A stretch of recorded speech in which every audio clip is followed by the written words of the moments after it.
Come in sir? Yes come. Sir কেন ডেকেছেন আমায়? হ্যাঁ বলছি, এখানে বসো। Thank you sir.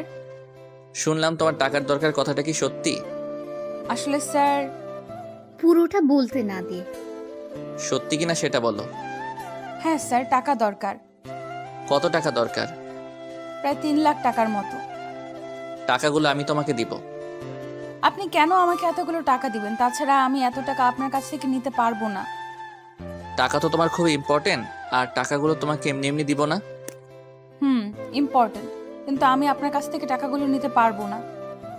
টাকাগুলো আমি তোমাকে এমনি এমনি দিব না। তাহলে কেন দিবেন টাকাগুলো? আমার একটা কাজ করে দিতে হবে তোমাকে। কি এমন কাজ যার জন্য আপনি আমাকে এতগুলো টাকা দিবেন? সেটা কিছুক্ষণ পরে বলবো, এখন বলো টাকাগুলো তুমি নিবে কি না। স্যার, টাকা আমার দরকার, কিন্তু সেটা আমি এমনি এমনি নিতে পারবো না। কি কাজ আর সেটা কতটা ইম্পর্ট্যান্ট আগে আমাকে জানতে হবে, না হয় টাকা আমি নিতে পারবো না। তাহলে তোমার মাকে বাঁচাবে কিভাবে যদি টাকা জোগাড় না হয়? আপনি কিভাবে জানেন আমার মায়ের ব্যাপারে? সেটা তোমার দেখার বিষয় না, এখন ভেবে দেখো তুমি কি করবে। কি কাজ করতে হবে বলুন? একটা এগ্রিমেন্ট পেপারে সাইন করতে হবে। কিসের এগ্রিমেন্ট? বিয়ের। মানে? মানে হলো একটা বিয়ের এগ্রিমেন্ট পেপারে সাইন করবে তুমি, তাহলে আমি তোমাকে টাকাগুলো দিব। আর হ্যাঁ, এগ্রিমেন্ট হবে 1 বছরের জন্য। 1 বছর পর তুমি তোমার পথ দেখবে আর আমি আমার পথ। এই কথা শুনে মেঘ বলে উঠল, সরি স্যার, আমার পক্ষে এটা করা সম্ভব নয়। ভেবে দেখো, সময় মাত্র 24 ঘন্টা। এরপর মেঘ কোনো কিছু না বলেই নিজের ডেস্কে চলে গেল আর গিয়ে বসে বসে ভাবতে থাকে। ডাক্তার বলেছে যেইভাবেই হোক টাকাগুলো জোগাড় করতে, নয়তো তাদের আর কিছুই করার থাকবে না। যেইভাবেই হোক মাকে বাঁচাতেই হবে। প্রয়োজনে নিজের জীবনের বিনিময়ে হলেও মায়ের ট্রিটমেন্ট আমাকে করতেই হবে। কিন্তু স্যার, আমার মায়ের খোঁজ পেলেন কিভাবে? আর এগ্রিমেন্ট পেপারই বা কেন? বিয়ে যদি করতে না চায় তাহলে বিয়ের নাটক কেন? আসল রহস্য কি আমাকে জানতেই হবে। এসব কথা ভাবছে মেঘ, হঠাৎ করে তার সহকর্মী তানহা এসে মেঘকে বলল, কি রে মেঘ, কি ভাবছিস? চুপ করে আছে, কোনো কথা বলছে না। মেঘ কি ভাবছিস, বলবি তো নাকি? তানহা, তুই কি বলবি বল। বলবি তো তুই? মানে কি বলবো আমি? তোকে স্যারের সাথে কথা বলতে দেখলাম, কিছু হয়েছে নাকি? না, তেমন কিছু না। তানহা, তুই তো জানিস এই দুনিয়ায় মা ছাড়া আর কেউ নেই আমার।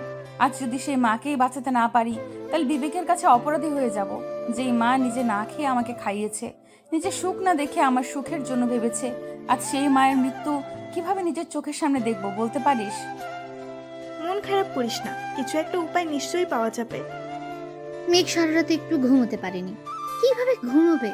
মা যে মৃত্যুর সাথে লড়াই করছে, তাহলে মেয়ে হয়ে কিভাবে ভালো থাকবে?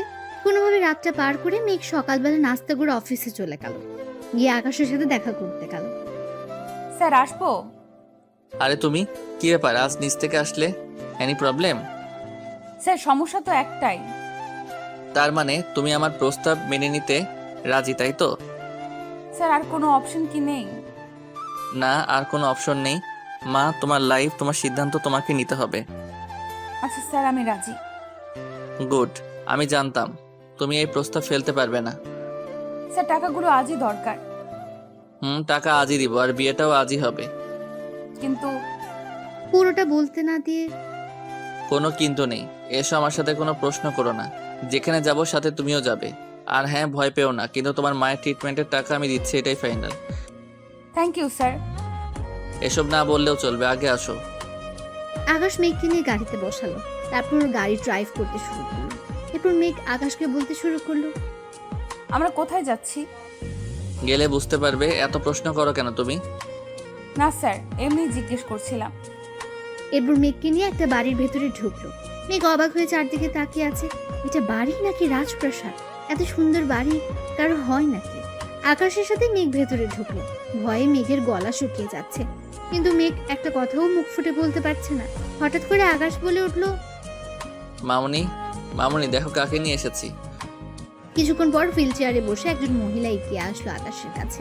হ্যাঁ, উনি আকাশের মা। একটা অ্যাক্সিডেন্টের পর থেকে উনি প্যারালাইজড হয়ে যান, সেই থেকে হাঁটাচলা করতে পারেন না তিনি। তিনি এসে আকাশকে বলল, এই টনি, কি হয়েছে?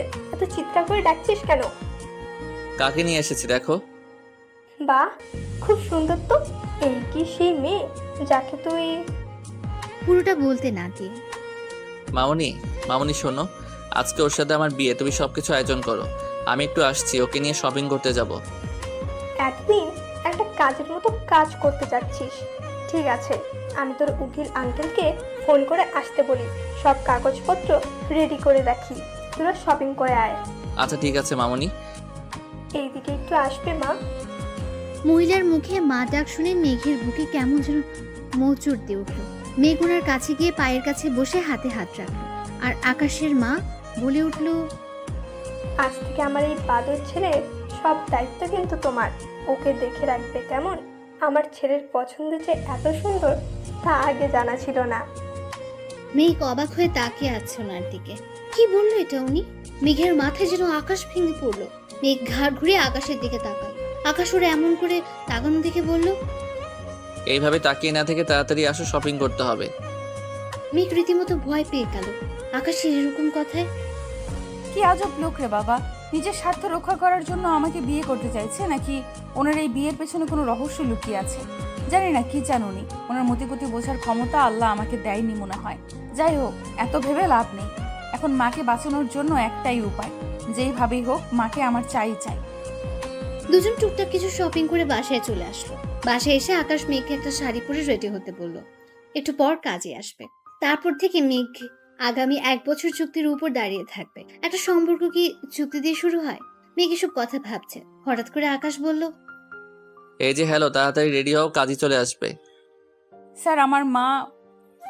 তোমার মায়ের অপারেশন আজকে হবে, তুমি সেখানে যাবে, কিন্তু আগে আমাদের বিয়েটা হোক তারপর। অপারেশনের টাকা? ওটা অলরেডি জমা হয়ে গেছে, আর ডাক্তারের সাথে আমার কথাও হয়েছে। ও। তুমি রেডি হয়ে আসো, আমি নিচে অপেক্ষা করছি। হুম। ও হ্যাঁ, একটা কাজ বাকি। এই কথা বলে আকাশ আলমারি থেকে একটা কাগজ বের করে মেঘের হাতে দিল। মেঘ কাগজটা হাতে নিয়ে বলে উঠল, এটা কি স্যার? এটা এগ্রিমেন্ট পেপার। মেঘ হাতে নিয়ে পড়তে শুরু করলো। আকাশ মেঘকে থামিয়ে দিয়ে বলল, এখন এটা পরে সময় নষ্ট না করে তাড়াতাড়ি সাইন করো। এক্ষুনি সাইন করতে হবে? হ্যাঁ, এক্ষুনি সাইন করতে হবে।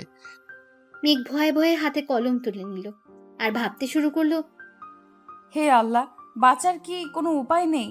শেষ পর্যন্ত একটা এগ্রিমেন্ট পেপারে সাইন করে বেঁচে থাকার লড়াই করতে হবে।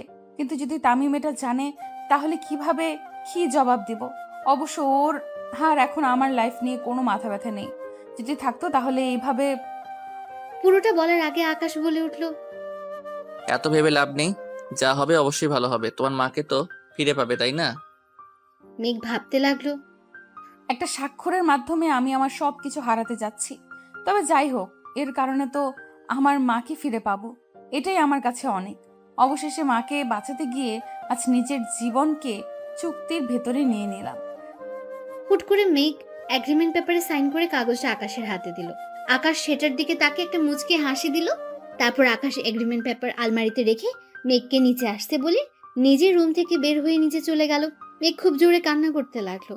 আজ সব শেষ হয়ে গেল। অবশেষে বিয়েটা সম্পূর্ণ হলো। বিয়ে শেষ করে কাজে চলে গেলেন। মেঘ আকাশকে বলতে শুরু করলো, স্যার, এবার তো আমি মায়ের কাছে যেতে পারি? চলো। এই পোশাকে? এটাই পড়ে যাবে। তোমার মায়ের কাছ থেকে আশীর্বাদ নিতে হবে না? ওনার তো দেখা দরকার ওনার মেয়েকে বউ সাজে কেমন লাগে, তাও আবার চুক্তির বউ। এমন সময় আকাশের মা বলল, কি রে, কি এমন বলছিস ওকে? মামুনি, মেয়ে ওর মায়ের সাথে দেখা করতে চায়। ঠিক আছে, তুই ওকে নিয়ে যা। আর হ্যাঁ, পৌঁছে আমাকে একটা কল করিস, আমি চিন্তায় থাকবো। আর তাড়াতাড়ি বাসায় ফিরে আসিস, কেমন? মামুনি, তুমি চিন্তা করিও না, আমরা দ্রুত ফিরে আসবো। মিলি, এই মিলি, কোথায় তুই? জি ভাইজান, বলেন। মামুনির খেয়াল রাখিস, আমি একটু বাহিরে যাব। জি ভাইজান, রাখবো। আপনি কোনো টেনশন করবেন না। গুড। মেঘ চলো, আমাদের বের হতে হবে। আসছি মা। তাড়াতাড়ি আসিস মা। আচ্ছা ঠিক আছে মা। এরপর দুজনে হসপিটালে চলে গেল। হসপিটালে গিয়ে মেঘ ডাক্তারকে জিজ্ঞেস করলো, ডাক্তার, আমার মা কোথায়? এখন মায়ের কি অবস্থা, কেমন আছে? যদিও অপারেশন সাকসেসফুল, কিন্তু ওনার অবস্থা খুব একটা ভালো না। মনে হয় ওনাকে বেশি দিন বাঁচিয়ে রাখা সম্ভব হবে। মানে কি ডাক্তার? দেখো মেঘ, জীবন মরণ সবই আল্লাহর হাতে। উনি চাইলে মানুষকে বাঁচাতে পারেন, আবার মারতেও পারেন। আপনার মা আর বেশি দিন বাঁচবেন না। আপনি কি পাগল হয়ে গেছেন ডাক্তার? এটা কখনোই হতে পারে না। আমার মা আমাকে ছেড়ে যেতে পারে না। আমি আমার মায়ের কাছে যাব। এই কথাটা বলে মেঘ এক দৌড়ে মায়ের ক্যাবিনে গিয়ে মায়ের পাশে বসে কান্না শুরু করলো। এদিকে আকাশ ডাক্তারের সাথে কথা বলছে। ডাক্তার, ওনাকে কবে রিলিজ করবেন? 2 দিন পর ওনাকে রিলিজ করে দিব। আর একটা কথা, জি ডাক্তার, বলুন। প্লিজ ওনার একটু খেয়াল রাখবেন। ওনার হাতে বড় জোর 4 থেকে 5 মাস সময় আছে। ওনাকে একটু দেখে রাখবেন। Okay doctor, I will try my best. Thank you Akash. আচ্ছা, তাহলে আমি এখন আসছি। ওকে, আসুন। আকাশ ক্যাবিনে এসে দেখে মেঘ পাগলের মতো কান্না করছে। আকাশ কিভাবে মেঘকে সামলাবে কোনো উপায় খুঁজে না পেয়ে মেঘের ঘাড়ে হাত রেখে বলতে শুরু করলো। প্লিজ মেঘ, তুমি এভাবে ভেঙে পড়ো না। তুমি যদি ভেঙে পড়ো তাহলে মাকে কে সামলাবে? মা তো এখনো জানেন না যে তার হাতে সময় মাত্র কয়েকটা মাস।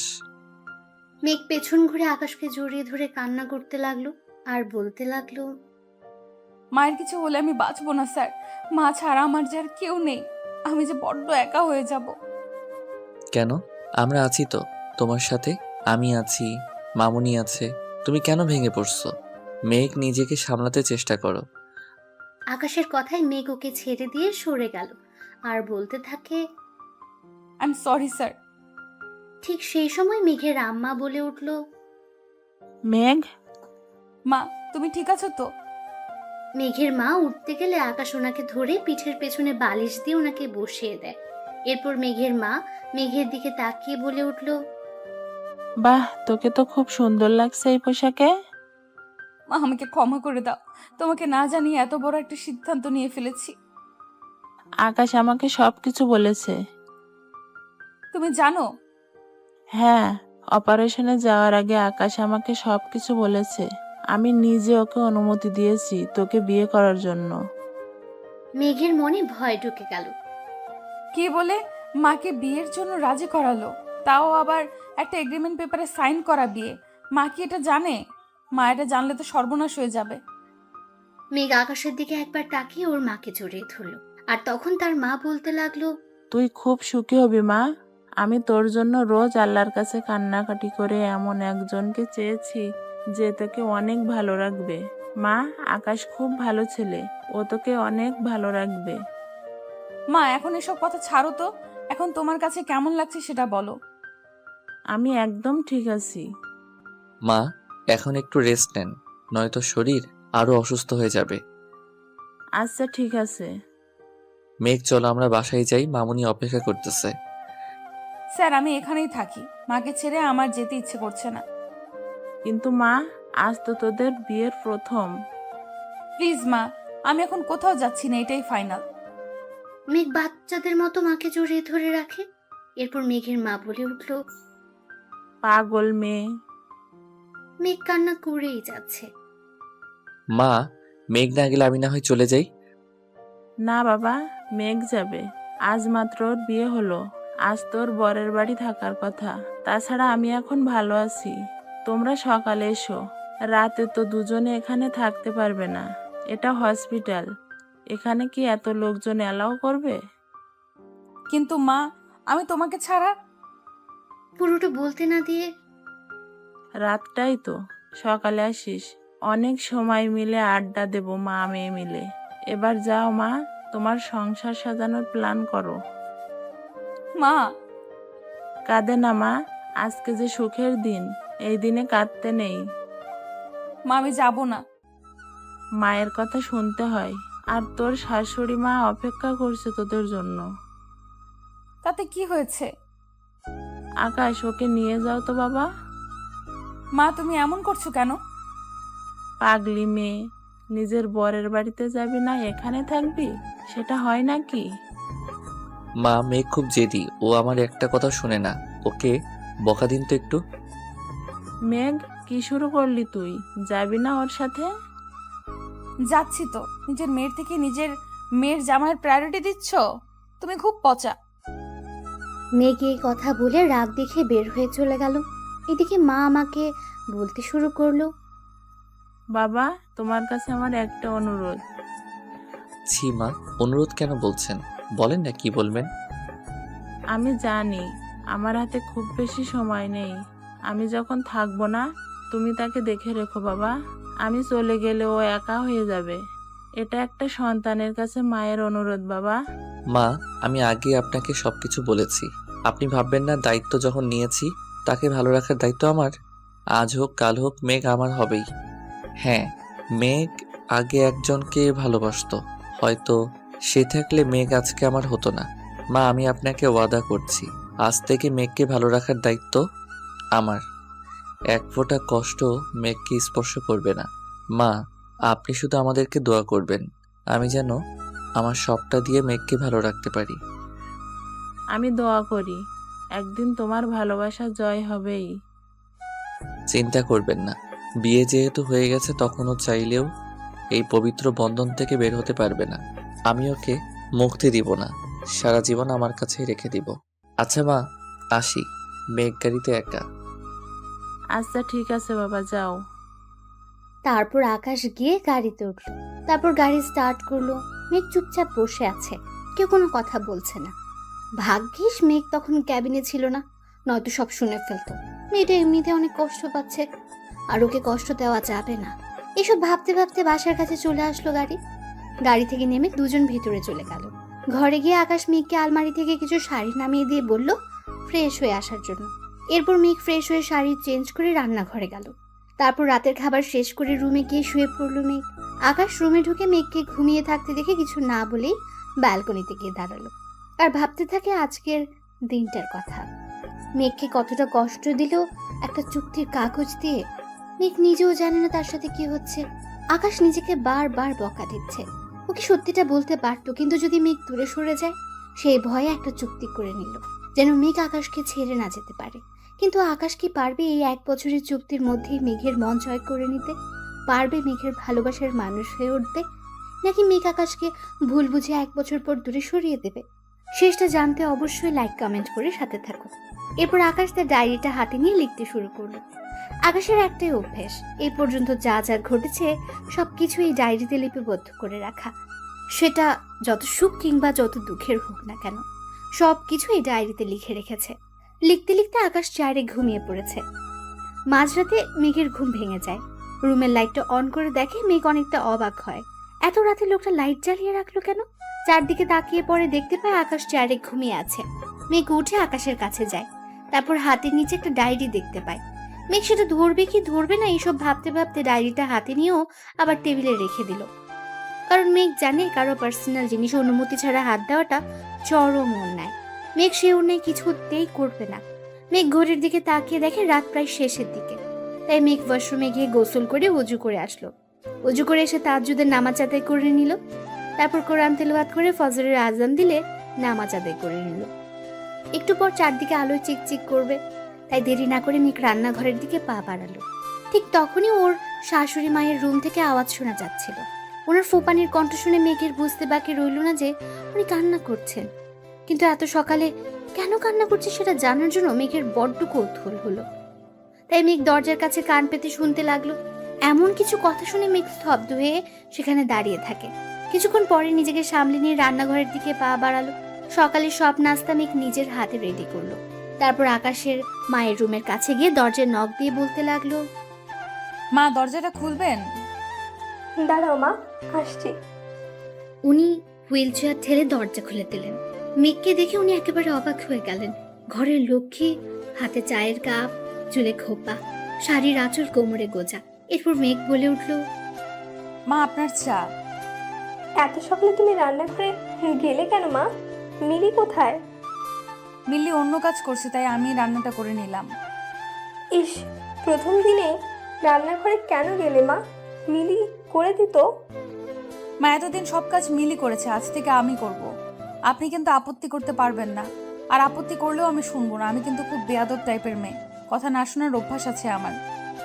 তোমার সাথে কথাই পারবো না মা। এখন দরজার সামনে দাঁড়িয়ে না থেকে ভিতরে আসো। চাটা নিন, আর কি খাবেন সেটা বলুন, আমি রান্না করে নিয়ে আসছি। কিচ্ছু লাগবে না মা, এতদিনে আমার ঘরে একটা লক্ষ্মী এসেছে। বাদর ছেলেটা এবার একটু হলেও ভালো থাকবে। কেন মা, উনি কি আগে ভালো থাকতেন না? না মা, ঠিক তা নয়। তুমি ওর স্ত্রী, ওর সব কথা জানার অধিকার তোমার আছে, তবে সেটা আজকে না, অন্যদিন তোমাকে বলবো। মা, আপনি কি কিছু লুকাচ্ছেন আমার কাছ থেকে? তোমার কাছ থেকে কোনো কিছু লুকানোর অধিকার আমার নেই মা। এখানে আসো, বসো। তাহলে এইভাবে বলছেন কেন মা? বলুন না মা, কি হয়েছে, আমি কি জানতে পারি না? জানবে, তবে সেটা আকাশের কাছ থেকে। আমি যদি কিছু বলি তাহলে আকাশ কষ্ট পাবে। আমি চাই তুমি কথাগুলো আকাশের কাছ থেকেই জানো। আর ওর ভিতরে একটা গিল্টি ফিলিংস আছে, যেটা তোমায় দূর করতে হবে। বারবার নিজেকে দোষী ভাবছে, কিন্তু আমি তো মা, আমি জানি আমার ছেলেটার কোনো অন্যায় নেই, ও অন্যায় করতে পারে না। আমি কিভাবে জানবো মা? বোকা মেয়ে তুমি, ওর বিবাহিত স্ত্রী। এমন কিছু ব্যাপার নেই যে আকাশ তোমার কাছ থেকে লুকাবে। তবে কিছু একটা নিয়ে আকাশ খুব কষ্ট পাচ্ছে, সেটা আজও আমার কাছে অজানা। শত চেষ্টা করেও রহস্য জানতে পারছি না, কিন্তু বুঝতে পারি আমার ছেলের কষ্ট। মেঘ কথাগুলো শুনছে আর ভাবছে কি এমন কষ্ট ওনার যে তিলে তিলে ধ্বংস হয়ে যাচ্ছেন তিনি। সে কি পারবে সত্যি ঘটনাগুলো জানতে, নাকি তাকে আবারও ব্যর্থ হতে হবে? কিছুক্ষণ পর আবার আম্মু বলে উঠল, জানিস মা, আমি সবসময় একটা জিনিস ফলো করতাম। আকাশ রোজ রাতে একটা ডায়েরিতে কি যেন লিখে রাখে, কিন্তু এটা জানি আমার ছেলেটার মনে কি ঝড় বইছে। ও খুব কষ্ট পাচ্ছে। পারবি না ওকে তোর ভালোবাসা দিয়ে সুন্দর একটা জীবন গড়ে দিতে? কি করব মা, আমি যে একটা চুক্তির ভেতরে আটকে আছি, যেটা 1 বছর পর শেষ হয়ে যাবে। তারপর তো দুজনে দুই দিকে ছিটকে পড়বো। 1 বছরে কিভাবে পারবো আমি ওনার কষ্টগুলো দূর করতে? জানি না কি আছে ওনার মনে, তবে যাই থাকুক না কেন সেটা আমাকে জানতেই হবে। মনে মনে ভাবলো কথাগুলো। এরপর আম্মু বলে উঠল, কি রে মা, রাখবি না আমার এই অনুরোধ? ছি ছি মা, আপনি এভাবে বলবেন না। আমি অবশ্যই চেষ্টা করব ওনার কষ্টগুলো দূর করার। যা গিয়ে দেখ আকাশের কি লাগে। আমি একটু রান্নাঘরে গিয়ে দেখছি মিলি কি করে। মা, আপনি বিশ্রাম নিন, তাছাড়া আমি তো আছি। আমি থাকতে আপনি রান্নাঘরে যাবেন, সেটা কি হয় বলুন তো? ঠিক আছে, রান্নাঘরে যাব না, আমাকে একটু সোফার কাছে নিয়ে চল মা, একটু বসবো। ঠিক আছে, আসুন। এরপর মেঘ হুইল চেয়ার ঠেলে ওনাকে নিয়ে সোফায় বসিয়ে দিল। এরপর নিজের রুমে গিয়ে দেখলো আকাশ চেয়ারে নেই। ওয়াশরুম থেকে টেপের আওয়াজ আসছে, তার মানে উনি ওয়াশরুমে। মেঘ অগোছালো রুমটা ঠিকঠাক করে নিচে চলে গেল। তারপর সব নাস্তা রেডি করে সবাইকে খাবার দিল। সকালে নাস্তা শেষ করে আকাশ রেডি হয়ে অফিসে যাবে বলল। ঠিক সে সময় মেঘ রুমে ঢুকতে ঢুকতে বলল, এই কি, আপনি রেডি? অনেক দেরি হয়ে গেল তাই না? ইস, কখন অফিসে যাব? কোথায় যাবে? কেন অফিসে যাব? আজকে না একটা মিটিং আছে অফিসে। তো কি হয়েছে? কি হয়েছে মানে? অফিসে যাব, রেডি হতে হবে না? তুমি কোথাও যাচ্ছ না। মানে কি? মানে খুব সহজ, তুমি অফিসে যাচ্ছ না, আমি একাই যাচ্ছি। কিন্তু কেন? তোমার পোস্টে আজ থেকে অন্য একজন জয়েন করবে। মানে কি, আমার জব? নেই? হোয়াট? কি হলোটা কি তোমার?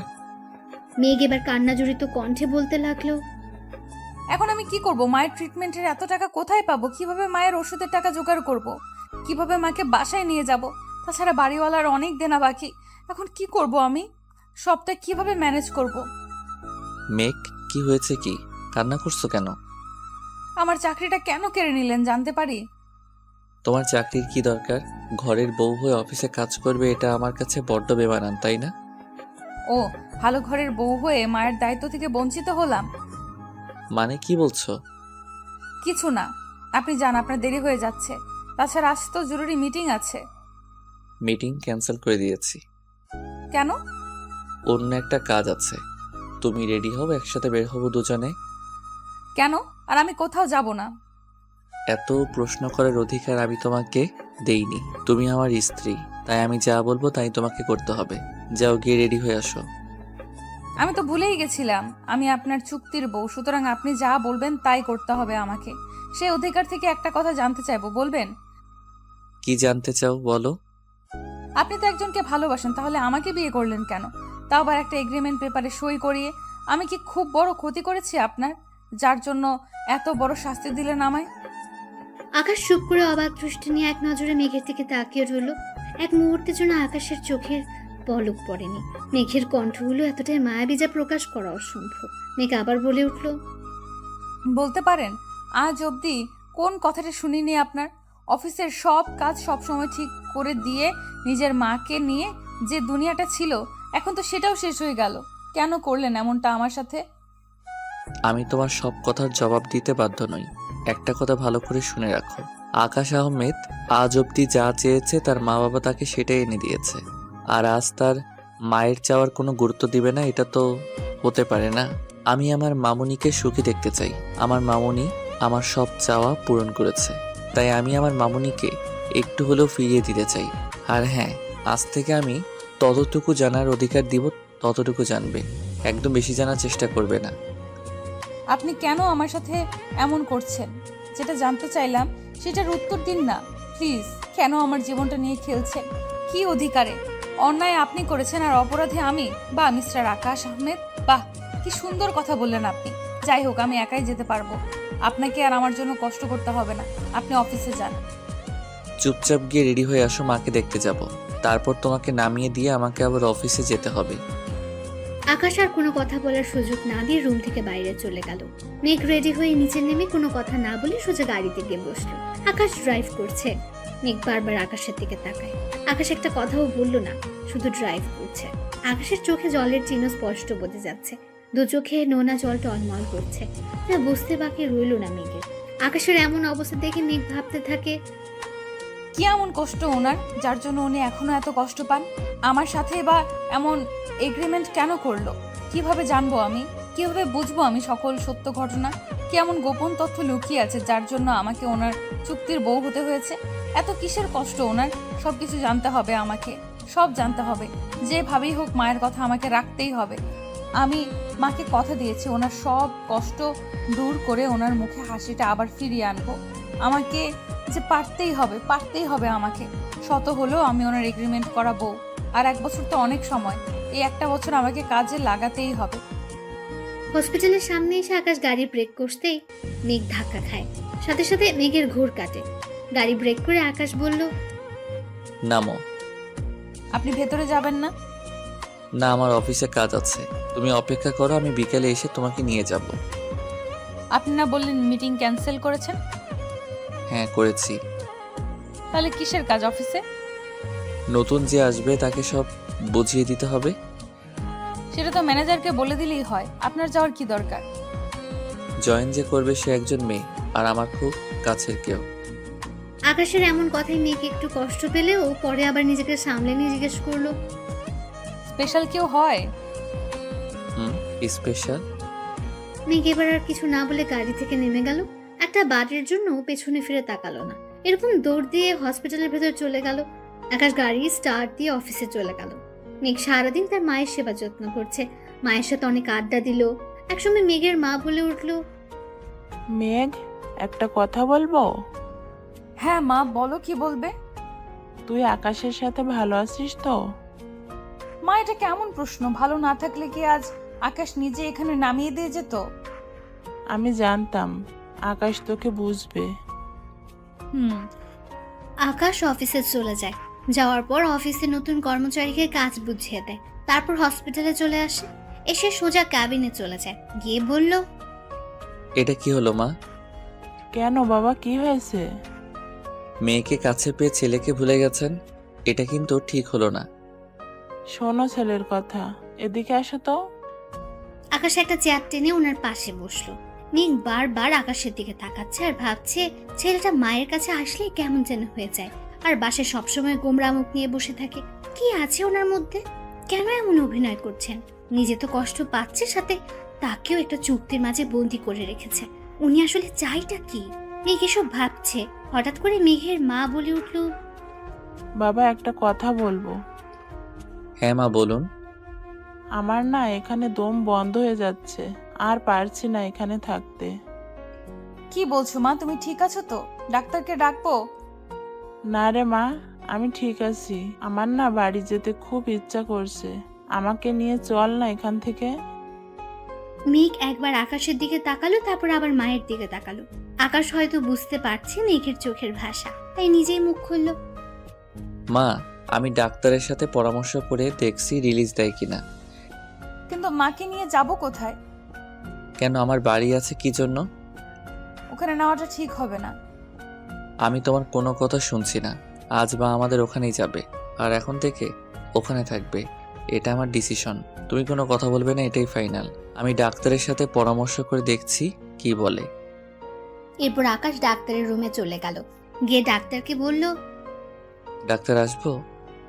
হ্যাঁ আকাশ, আসো। কিছু বলবে? আসলে আমি চেয়েছিলাম মাকে আজকে বাসায় নিয়ে যেতে। এখানে থাকতে হয়তো ওনার অসুবিধা হচ্ছে।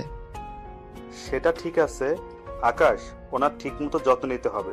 যদিও ওনার হাতে সময় খুব কম, যতদিন বাঁচে ততদিন তোমাদের একটু কষ্ট করতে হবে। এটা কোনো ব্যাপার না ডাক্তার, আমি আর মেঘ সব সামনে নিব। ওনার যত্নের কোনো ত্রুটি আমি রাখবো না। সেটা আমি জানি আকাশ, তোমাকে তো আমি আজ থেকে জানি না। তোমার মায়ের দিকটাই দেখো না, আজ 2 বছর ধরে ওনার এই অবস্থা, অথচ তুমি তাকে সব রকম ভাবে সাহায্য করছো। মামুনির এই অবস্থার জন্য তো আমি দায়ী ডাক্তার। যদি একটু সেবা করে আমার পাপের বোঝাটা একটু হালকা করতে পারি, সেটাই বা কম কিসের। আর তাছাড়া সন্তান হিসেবে এটা আমার দায়িত্ব ও কর্তব্য।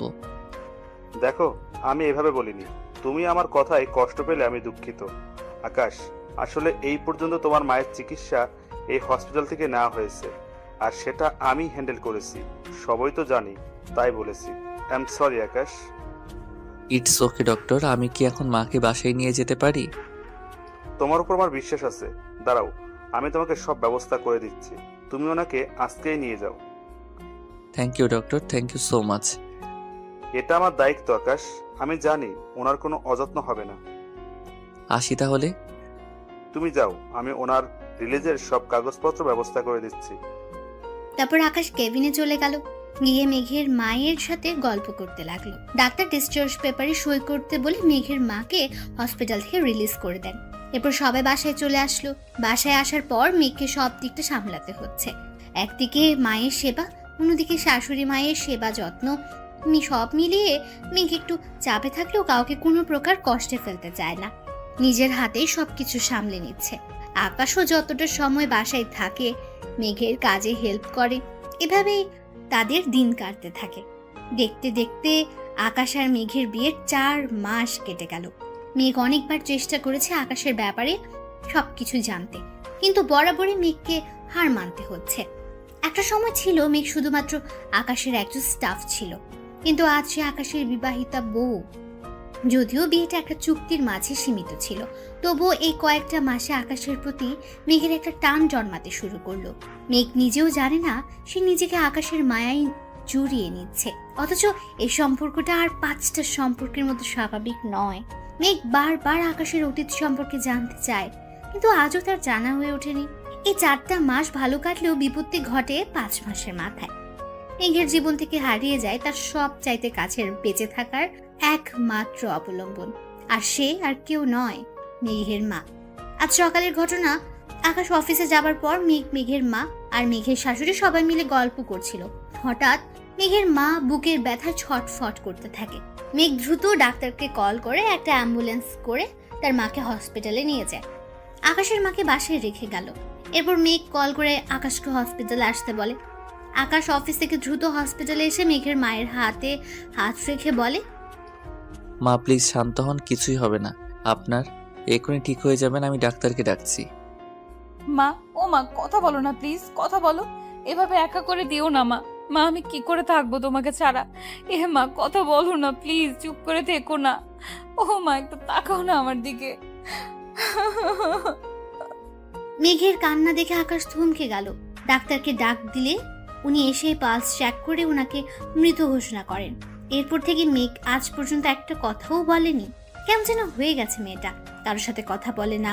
আকাশ জানাজা শেষ করে ওনাকে দাফন করে বাসায় চলে আসলো। হসপিটাল থেকে আসার পর মেঘ এখন পর্যন্ত নিজের ঘর থেকে বের হয়নি। আকাশ তার মায়ের সাথে কথা বলে নিজের রুমে চলে গেল। মেঘ কেমন যেন ধুম মেরে বসে আছে, কোনো দিকে তাকাচ্ছে না। আকাশ এসে মেঘের পাশে বসল। মেঘের হাতে হাত রেখে আলতো স্বরে বলল, মেঘ কিছু খেয়ে নিবে, আসো। আকাশের ছোঁয়া পেয়ে মেঘের যেন হোশ ফিরে এলো। ঝাপটে ধরলো আকাশকে। সারাদিন ধরে কান্না করেছে, তবুও যেন কান্না থামার নাম নিচ্ছে না। আকাশকে জড়িয়ে ধরে কান্না করতে লাগলো মেঘ। মেঘের কান্না দেখে আকাশ বলল, মেঘ প্লিজ শান্ত হও। এটা তো হওয়ারই ছিল, তাই না? কেউ তো সারা জীবন বেঁচে থাকার প্রতিশ্রুতি নিয়ে আসেনি। আজ অথবা কাল আমাদেরকেও একসময় চলে যেতে হবে। পৃথিবীতে আমরা কেউ চিরস্থায়ী না। মেঘ কোনো কথা না বলে বারবার কান্না করছে। আকাশ আবার বলতে লাগলো, আমাদের জন্য পরকাল বলেও একটা জীবন আছে। ইহকাল ছেড়ে আমাদের সবাইকে একদিন পরপারে আশ্রয় নিতে হবে। প্লিজ মেঘ, একবার বোঝার চেষ্টা করো। তুমি তো জানোই তোমার মায়ের কত বড় রোগ ছিল। হার্টের পুরো অপারেশন করেও রোগী বাঁচানো যায় না, অথচ তুমি মাকে 5 মাস তোমার নিজের কাছে পেয়েছো। এইরকম রোগী তো অপারেশন থিয়েটারে মারা যায়। আল্লাহ কত মহান যে তোমার মাকে কিছুদিন বেঁচে থাকার সুযোগ দিয়েছেন। প্লিজ মেঘ, একটু শান্ত হও। ডাক্তার মিথ্যা বললো কেন? উনি তো 6 মাস সময় দিয়েছিলেন। তাহলে কেন আজ মা আমাকে একা করে চলে গেল? কেন এমন হলো? তুমি তো জানো মেঘ, মায়ের কন্ডিশন কেমন ছিল, তবুও বোকার মতো কথা বলছো কেন? আর ডাক্তার কি মানুষের জীবন মরণের খবর জানে নাকি? ওনারা শুধু নিজেদের অভিজ্ঞতা থেকে সামান্য কিছু বোঝার চেষ্টা করে, আর সেই অভিজ্ঞতা থেকে উনি 6 মাস সময় বলেছিলেন। আকাশ মেঘকে কোনো রকম বুঝিয়ে খাবার টেবিলে নিয়ে বসালো। মেঘ এক মনে খাবার টেবিলের দিকে তাকিয়ে আছে। খেতে ইচ্ছে করছে না, খাবার গলা দিয়েই নামছে না। কিন্তু খাবার না খেলে তো অসুস্থ হয়ে পড়বে। মেঘ খাবার খাচ্ছে না দেখে আকাশ নিজেই তার মুখের সামনে খাবার তুলে ধরলো। আকাশ খাবার তুলে দিতেই মেঘ নিজ হাতে হা করে খাবারটা খেয়ে নেয়। হয়তো আকাশ বকা দিবে এই ভেবে মেঘ খাবার খেয়ে নেয়। তারপর আকাশ মেঘকে খাইয়ে দিয়ে মুখ মুছে দেয়। দুজন খাবার শেষ করে রুমে চলে যায়। রুমে নিয়ে মেঘকে বিছানায় বসে ঘুমোতে বলল। কিন্তু মেঘ আবার কান্না জড়িত কণ্ঠে বলতে লাগলো, কেন এমন হলো? মেঘ আবার কান্নায় ভেঙে পড়ে। আকাশ ওর পাশে বসে মাথাটা বালিশে রেখে মাথায় হাত বোলাতে থাকে আর বলতে থাকে, প্লিজ মেঘ, আর কান্না করে নিজেকে কষ্ট দিও না। এতে তুমি নিজে অসুস্থ হয়ে যাবে। বললাম না ঘুমিয়ে পড়তে, তুমি কেন বুঝো না? মেঘ, তোমার কিছু হলে আমি। মেঘ কথাটা শুনে চোখ বড় বড় করে আকাশের দিকে তাকিয়ে আছে। আকাশ মেঘের অমন তাকানো দেখে বলে উঠল, এইভাবে তাকাবে না, ঘুমাও বলছি। মেঘ সাথে সাথে চোখ বন্ধ করে ফেলল। কিছুক্ষণ পর মেঘ ঘুমের দেশে হারিয়ে গেল। আকাশ উঠে মায়ের রুমে যাবে, ঠিক তখনই টান খেয়ে পড়ে গেল। আকাশ ব্যালেন্স ঠিক করতে না পারায় মেঘের উপর গিয়ে পড়ল। এদিকে মেঘ ঘুমের দেশে হারিয়ে গেছে। মেঘের দিকে অপলক দৃষ্টিতে তাকিয়ে আছে আকাশ। আজ যেন মেঘকে নতুন রূপে দেখছে। আকাশ মেঘের অনেকটা কাছে চলে এলো। মেঘের প্রতিটা শব্দ এসে আকাশের বুকে লাগছে। এক অদ্ভুত ভালো লাগা আকাশকে ছুঁয়ে দিচ্ছে। হঠাৎ করে আকাশের চুক্তির কথা মনে পড়ে গেল, যার জন্য উঠতে গেলে আবার বিছানায় পড়ে গেল। আকাশ ভাবছে মেঘ তো ঘুমিয়ে পড়লো, তাহলে টান লাগলো কোথায়? তখনই ওর চোখ পড়ে নিজের হাতে থাকা ঘড়ির দিকে। আকাশের হাতে থাকা ঘড়ি মেঘের শাড়ির আঁচলের সাথে আটকে গেছে। এই জন্যই আকাশ যখন উঠতে গিয়েছিল শাড়ির টান লেগে পড়ে গেল। ঘড়ি থেকে আঁচলটা সরিয়ে মেঘের থেকে দূরে সরে গেল আর মনে মনে বলল, তোমাকে কষ্ট দিতে চাইনি মেঘ, কি করবো বলো? আমি যে নিরুপায়। যদি আমাদের মাঝে চুক্তিটা না আসতো তাহলে এইভাবে তোমাকে কষ্ট দিতাম না। জানি না তোমাকে সত্যিটা কখনো বলতে পারবো কিনা। শুধু এতটুকু বলতে পারি, এই চুক্তির মাধ্যমে তোমাকে 1 বছরের জন্য হলেও নিজের বউ হিসেবে পেয়েছি। এটাই আমার কাছে অনেক বড় পাওয়া। এই চুক্তিটা না থাকলে তুমি আজ আমার থাকতে না। 1 বছর মেঘ, 1 বছর, কিন্তু এই একটা বছর আমার কাছে অনেক কিছু। কথাগুলো বলার সময় আকাশের 2 চোখ লাল বর্ণ ধারণ করেছে। চোখের জল আড়াল করতে রুম থেকে বের হয়ে পাশের রুমের ব্যালকনিতে চলে গেল। সকালবেলায় আকাশ নাস্তা করে অফিসে চলে গেছে। মেঘ আর শাশুড়ি সোফায় বসে গল্প করছে। এমন সময় মেঘের ফোনে একটা কল আসে। মেঘ ওর শাশুড়ি মাকে বলে যে বাইরে একটা কাজ আছে, যেতে হবে। মেঘের শাশুড়ি খুব ভালো মনের মানুষ, উনি কোনো রকম বাধা দেয়নি। মেঘ মিলিকে মায়ের খেয়াল রাখতে বলে বাসা থেকে বের হয়ে একটা ট্যাক্সি নিয়ে রেস্টুরেন্টে চলে গেল। রেস্টুরেন্টে গিয়ে দেখে আগে থেকে তার বান্ধবী তানহা ওর জন্য অপেক্ষা করছে। এরপর মেঘ চেয়ারে বসে তার কফি অর্ডার করে। তারপর মেঘ তানহাকে বলে উঠল, তানহা বল কেন ডেকেছিস? মেঘ, তুই কেমন আছিস? ভালো। স্যারের সাথে বিয়ে হওয়ার পর তো তোর সাথে আর যোগাযোগ হয়নি। আন্টি মারা গেলেন, তাও গিয়ে দেখতেও পারলাম না। সরি রে। দূর, তুই সরি কেন বলছিস? সব আমার কপাল রে। সত্যিই কি তুই ভালো আছিস? ভালো না থাকার কি আছে? এত বড়লোক মানুষের সাথে বিয়ে হয়েছে, ভালো না থেকে উপায় আছে? তোর কথাবার্তা এমন লাগছে কেন? মনে হয় তুই কিছু একটা আড়াল করতেছিস। ছাড় তো এসব কথা। এখন বল, তুই কেন আমায় ডেকেছিস? তুই কি কিছুই জানিস না? কোন ব্যাপারে? স্যার মানে তোর স্বামী। কেন, কি হয়েছে? অফিসে তোর পদে একজনের জব দেওয়া হয়েছে। জানি সে একজন মেয়ে। জানিস, তাহলে চুপ করে আছিস কেন? মানে? স্যার 3 মাসের জন্য রিধিকে নিয়ে আমেরিকা যাচ্ছে। তো কি হয়েছে? মেঘ, কি হয়েছে তোর? আরে উনি তোর স্বামী, তুই ওনাকে আটকাবি না? কি দরকার এসব ডিল করার? আর 3 মাসের জন্য অন্য দেশে যাওয়ার? আর ওই মেয়েটাকে বা কেন নিয়ে যাবেন? অফিসে অন্য স্টাফরাও তো আছে। অফিসের কাজে যাবে, তুই এত ভাবছিস কেন? মেঘ, তুই তো এত বোকা না। রিধি মেয়েটা সারাক্ষণ স্যারের মাথায় চড়ে বসে থাকে। স্যার যেখানে যাবেন ওই রিধি মেয়েটা সেখানেই যাবে। তানহা এতে এত ভাবার কি আছে? অফিসের কাজেই তো যাচ্ছে। মেঘ, বাচ্চাদের মতো বিহেভস করিস না। কেন বুঝেও না বোঝার ভান করছিস? তোর স্বামী তোকে না বলে অফিসের অন্য একটা মেয়েকে নিয়ে আমেরিকা যাবে আর তুই একা একা থাকবি? তানহা প্লিজ এসব কথা বাদ দে। আমার এখন ভালো লাগছে না এসব কথা শুনতে। অন্য কিছু বল। ও সরি, একটা কথা বলবো মেঘ?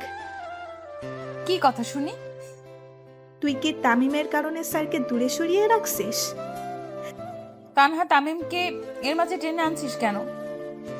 মেঘ, তুই যদি মনে করিস তামিমের জন্য স্যারকে অবহেলা করবি তাহলে জেনে রাখ, তুই কিন্তু তোর জীবনের সবচেয়ে বড় ভুলটা করতে চাচ্ছিস। এই কথাটা শুনে মেঘ একটা দীর্ঘশ্বাস নিল। তারপর বলতে থাকে, ভুল তো সেদিন করেছি, যেদিন আকাশ আহমেদ এর বউ হয়ে এই বাড়িতে পা রেখেছি। মেঘ, তুই স্যারের জন্য আমাকে ধমক দিলি। সরি রে মেঘ, তোকে একটা কথা বলি, তুই কিন্তু ভালো করেই জানিস তামিম একটা প্রতারক। আর তুই তামিমের জন্য কেন স্যারকে দূরে সরিয়ে রাখবি বল? তামিম প্রতারক না তানহা। ভালোবাসার মায়াজালে আটকে পড়েছিস তুই, তাই বুঝতে পারছিস না কোনটা ঠিক আর কোনটা বেঠিক। তবে হ্যাঁ, যখন বুঝতে পারবি তখন যেন খুব বেশি দেরি না হয় মেঘ। তামিমকে নিয়ে তোর মুখ থেকে আর একটা কথাও শুনতে চাই না।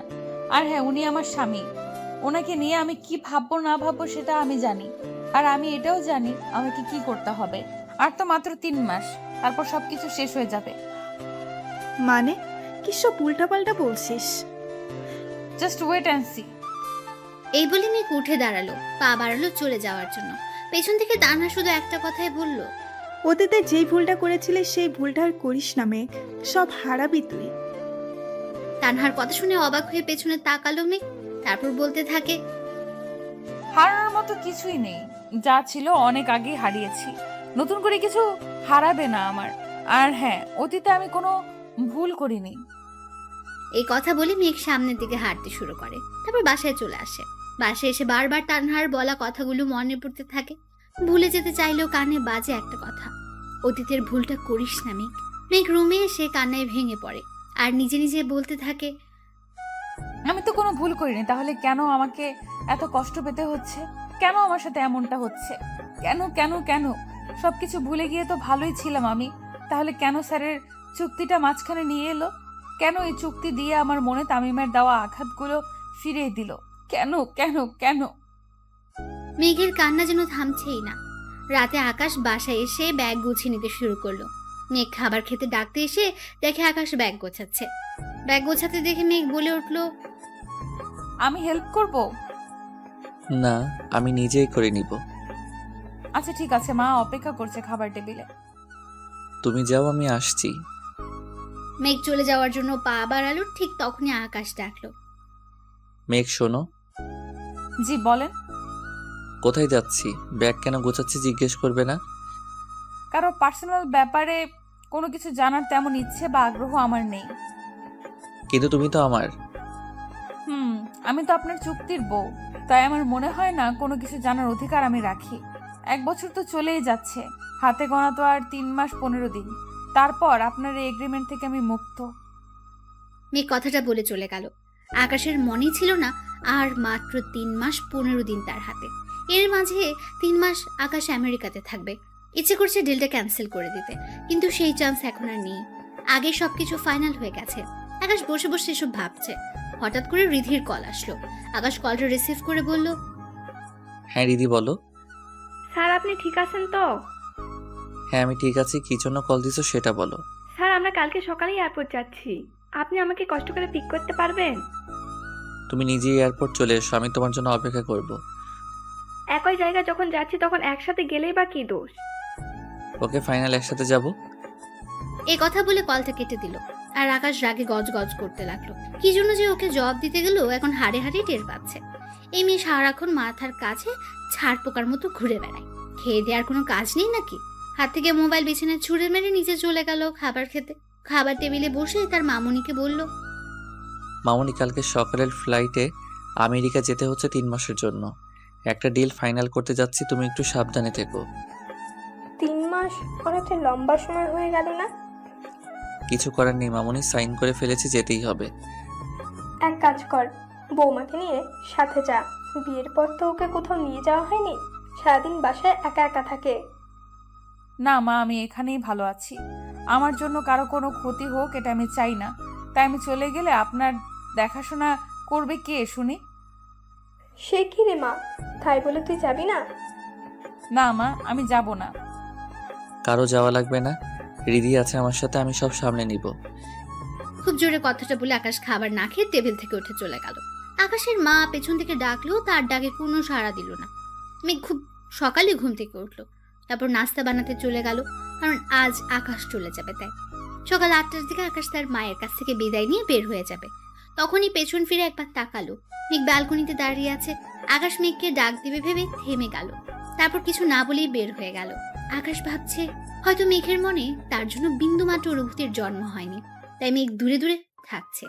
অন্যদিকে মেঘ ওখানে দাঁড়িয়ে আছে। আকাশ যখন গাড়িতে উঠছিল তখন আবার উপরে তাকালো।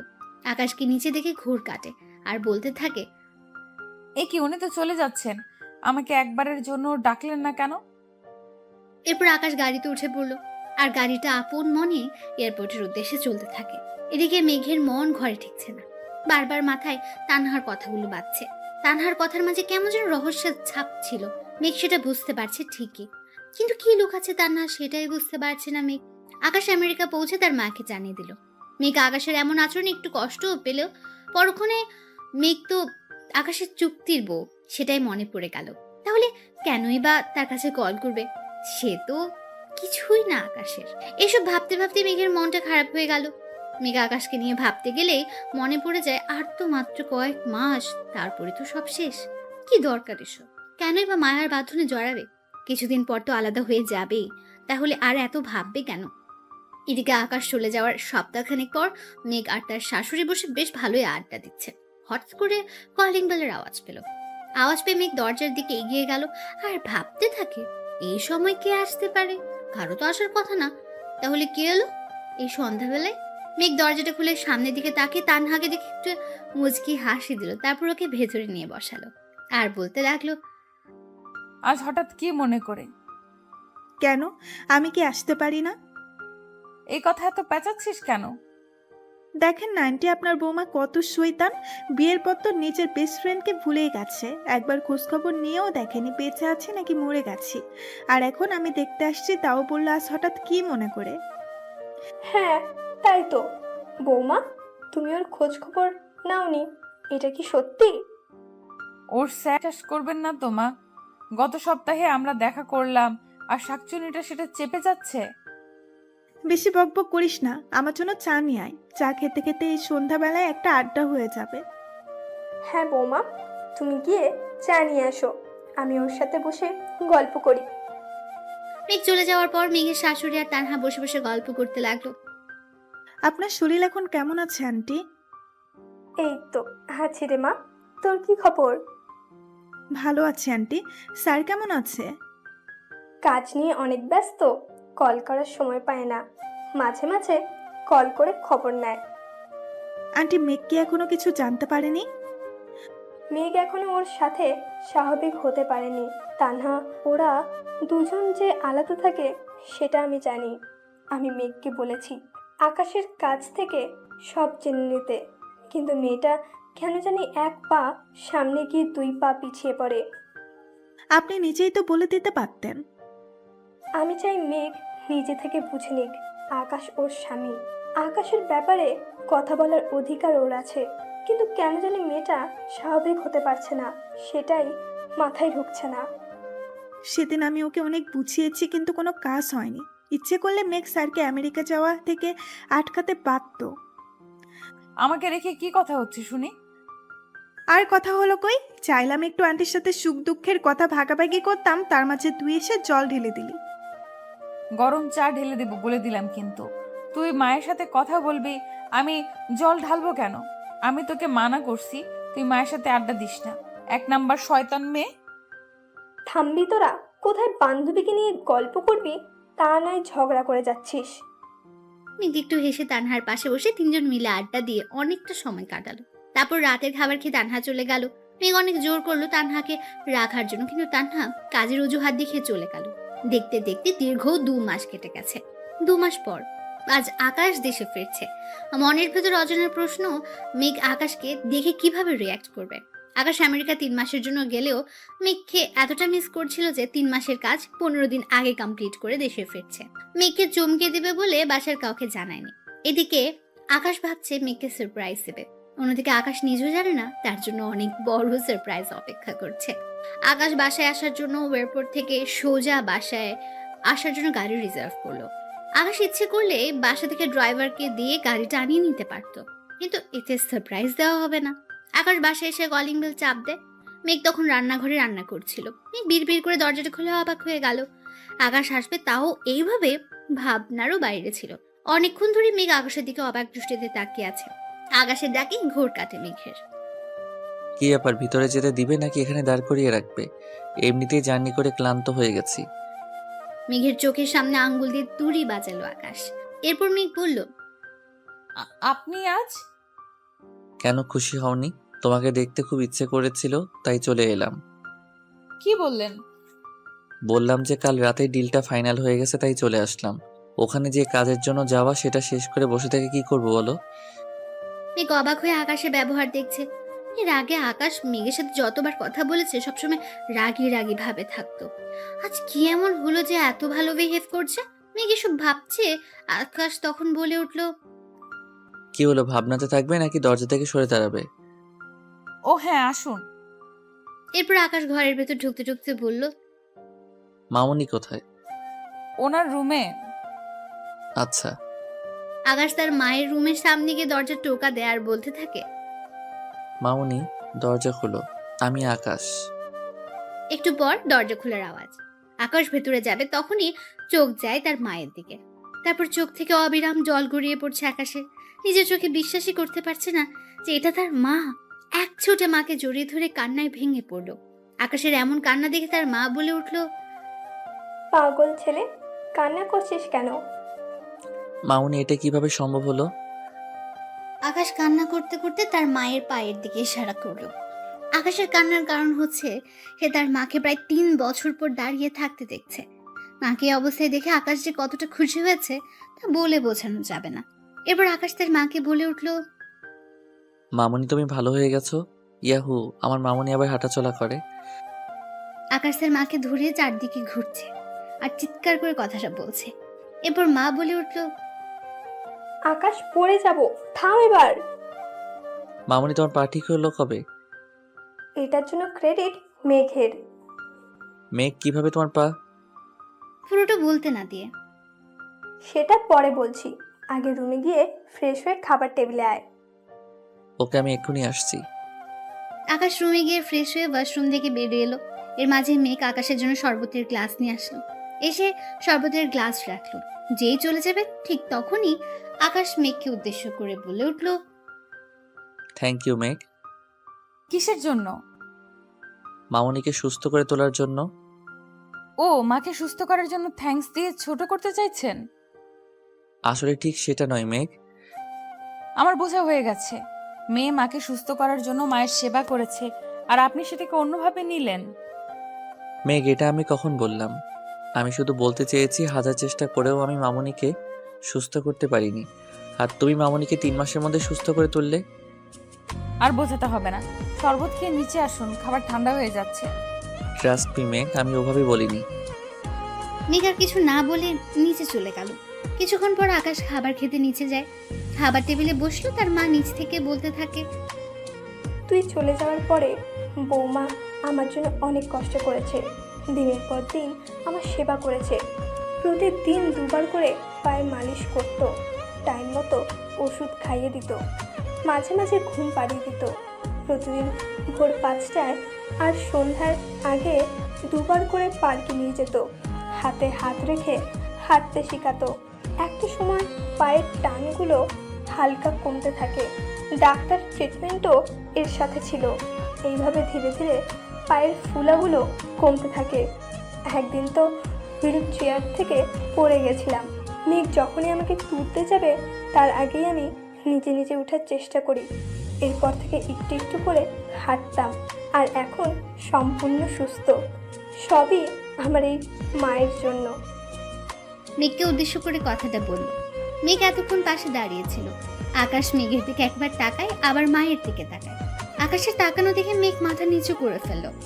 এরপর আকাশের মা বলতে থাকেন, মেঘ না থাকলে আজ আমি হাঁটতেই পারতাম না।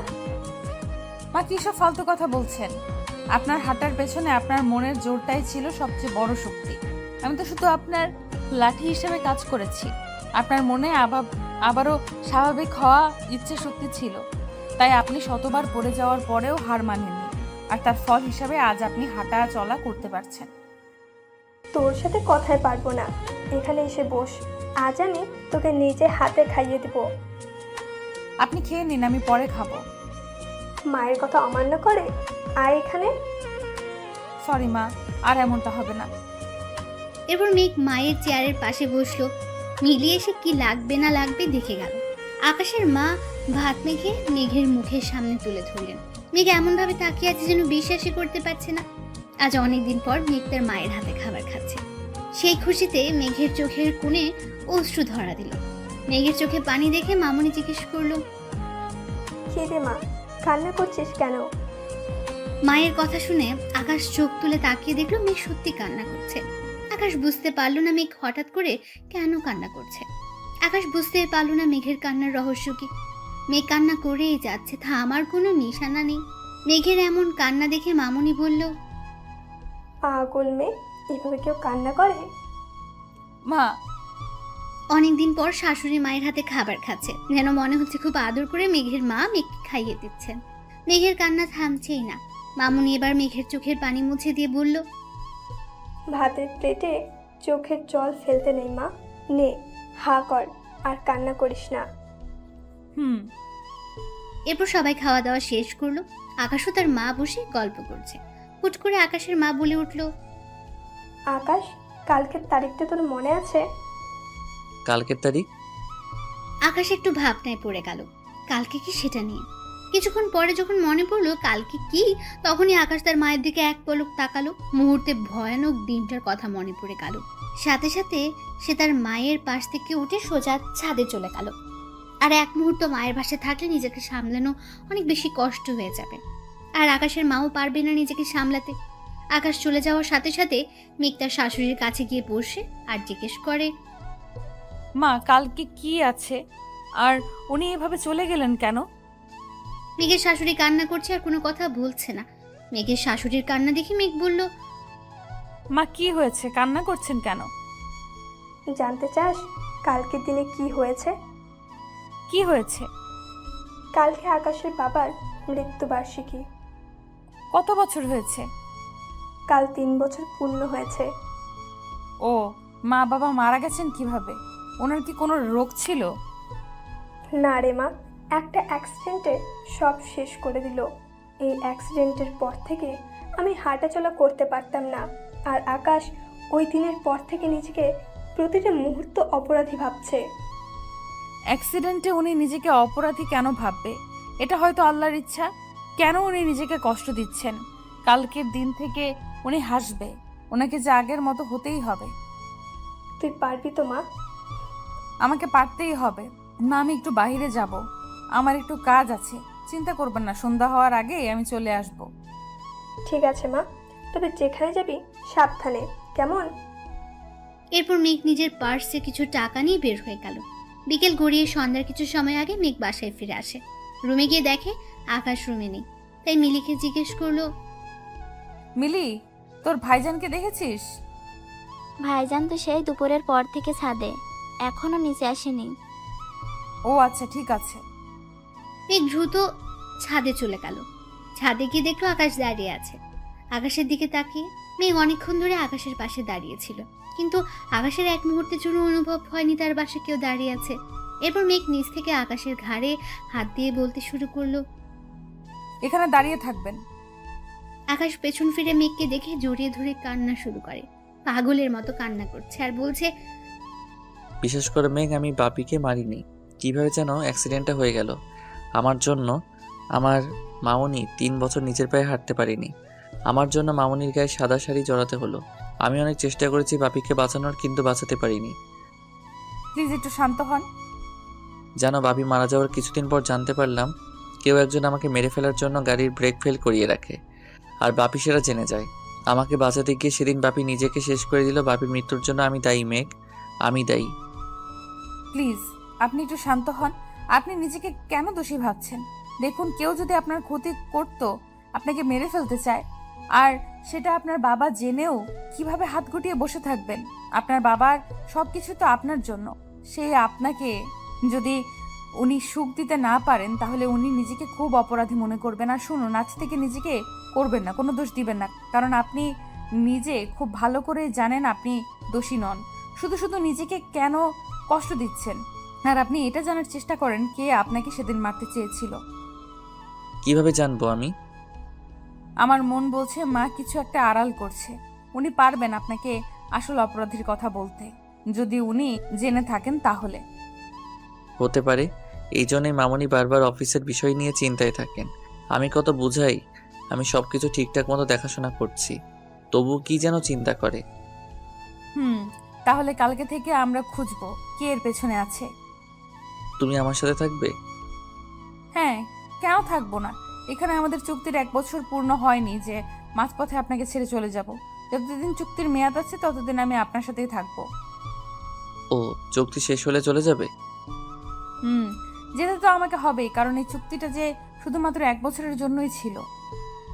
মেঘ মনে মনে বলতে থাকে, এই চুক্তি কেন দেওয়া 1 বছর? কেন? যদি আমার মৃত্যুর পর আরো কোনো জন্ম থাকে, সেই জন্মেও আমি আপনাকে ছেড়ে যাব না। জানি না এই চুক্তিতে কি আছে, কেন এই চুক্তি, কি কারণ আছে, তার শুধু সময়ের অপেক্ষা। আমি অতীতের ভুলটা আর করতে চাই না। আমি আর হারাতে পারবো না কিছু, কারণ আমার সেই শক্তি নেই।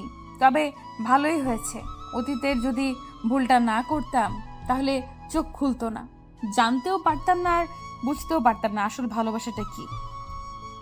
আকাশ দরজা খুলে রুমে ঢুকে চারদিকে তাকে মেঘ বলে চিৎকার দিয়ে ডাকতে লাগলো। মেঘ আকাশের চিৎকার শুনে তাড়াতাড়ি করে আকাশের রুমে আসে।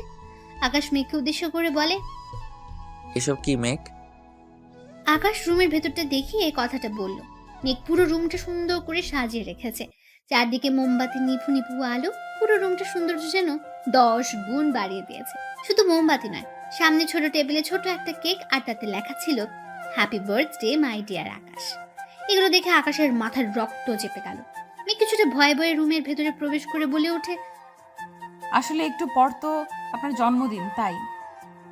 কে বলেছে এসব করতে? আমি বলেছি? আমি বলেছি আমার জন্মদিনে আমাকে উইশ করো। আমি বলেছি আমার জন্মদিনে পার্টি করো। আমি বলেছি আমার জন্মদিনে আমাকে সারপ্রাইজ দাও। আকাশ ধমক দিয়ে কথাগুলো বলল। মেঘ কিছু না বলে চুপ করে দাঁড়িয়ে আছে, ভয় কিছু বলার সাহস পাচ্ছে না। আকাশ মেঘকে ধাক্কা দিয়ে দেওয়ালের সাথে চেপে ধরলো। এমন ভাবে হাত দুটি চেপে ধরেছে, মেঘ ব্যথার চিৎকার দিয়ে উঠলো। মেঘ ব্যথা পাচ্ছে দেখে আকাশ মেঘের হাত ছেড়ে দেয় আর বলতে থাকে, কেন এসব করছো? একবার আমাকে বলতে পারতে। সরি, আমি বুঝতে পারিনি আপনি এইভাবে রিয়্যাক্ট করবেন। একটু শান্ত হয়ে আমার কথাগুলো শুনুন। কি শুনবো আমি? আমার কোনো কিছু শোনার ইচ্ছা নেই, আমাকে একা থাকতে দাও। দূর, একা থাকবেন বলে কি আমি এত কিছু করলাম? তাহলে কি বললেন আপনি, আর এখন কি বলছেন? তখন ভাবনার বাইরে ছিল তুমি আমার জন্মদিনে এমন কিছু করবে। তাই নাকি? আচ্ছা বাদ দিন, এখন আসুন কেক কাটবেন। এই কথা বলে মেঘ আকাশের হাত ধরে টানতে টানতে কেকের সামনে নিয়ে দাঁড় করে। ঠিক তখনই আকাশ বলে উঠল, কেন এমন করছো মেঘ? এই দিনটা আমি ভুলে যেতে চাই, তুমি কেন বোঝো না?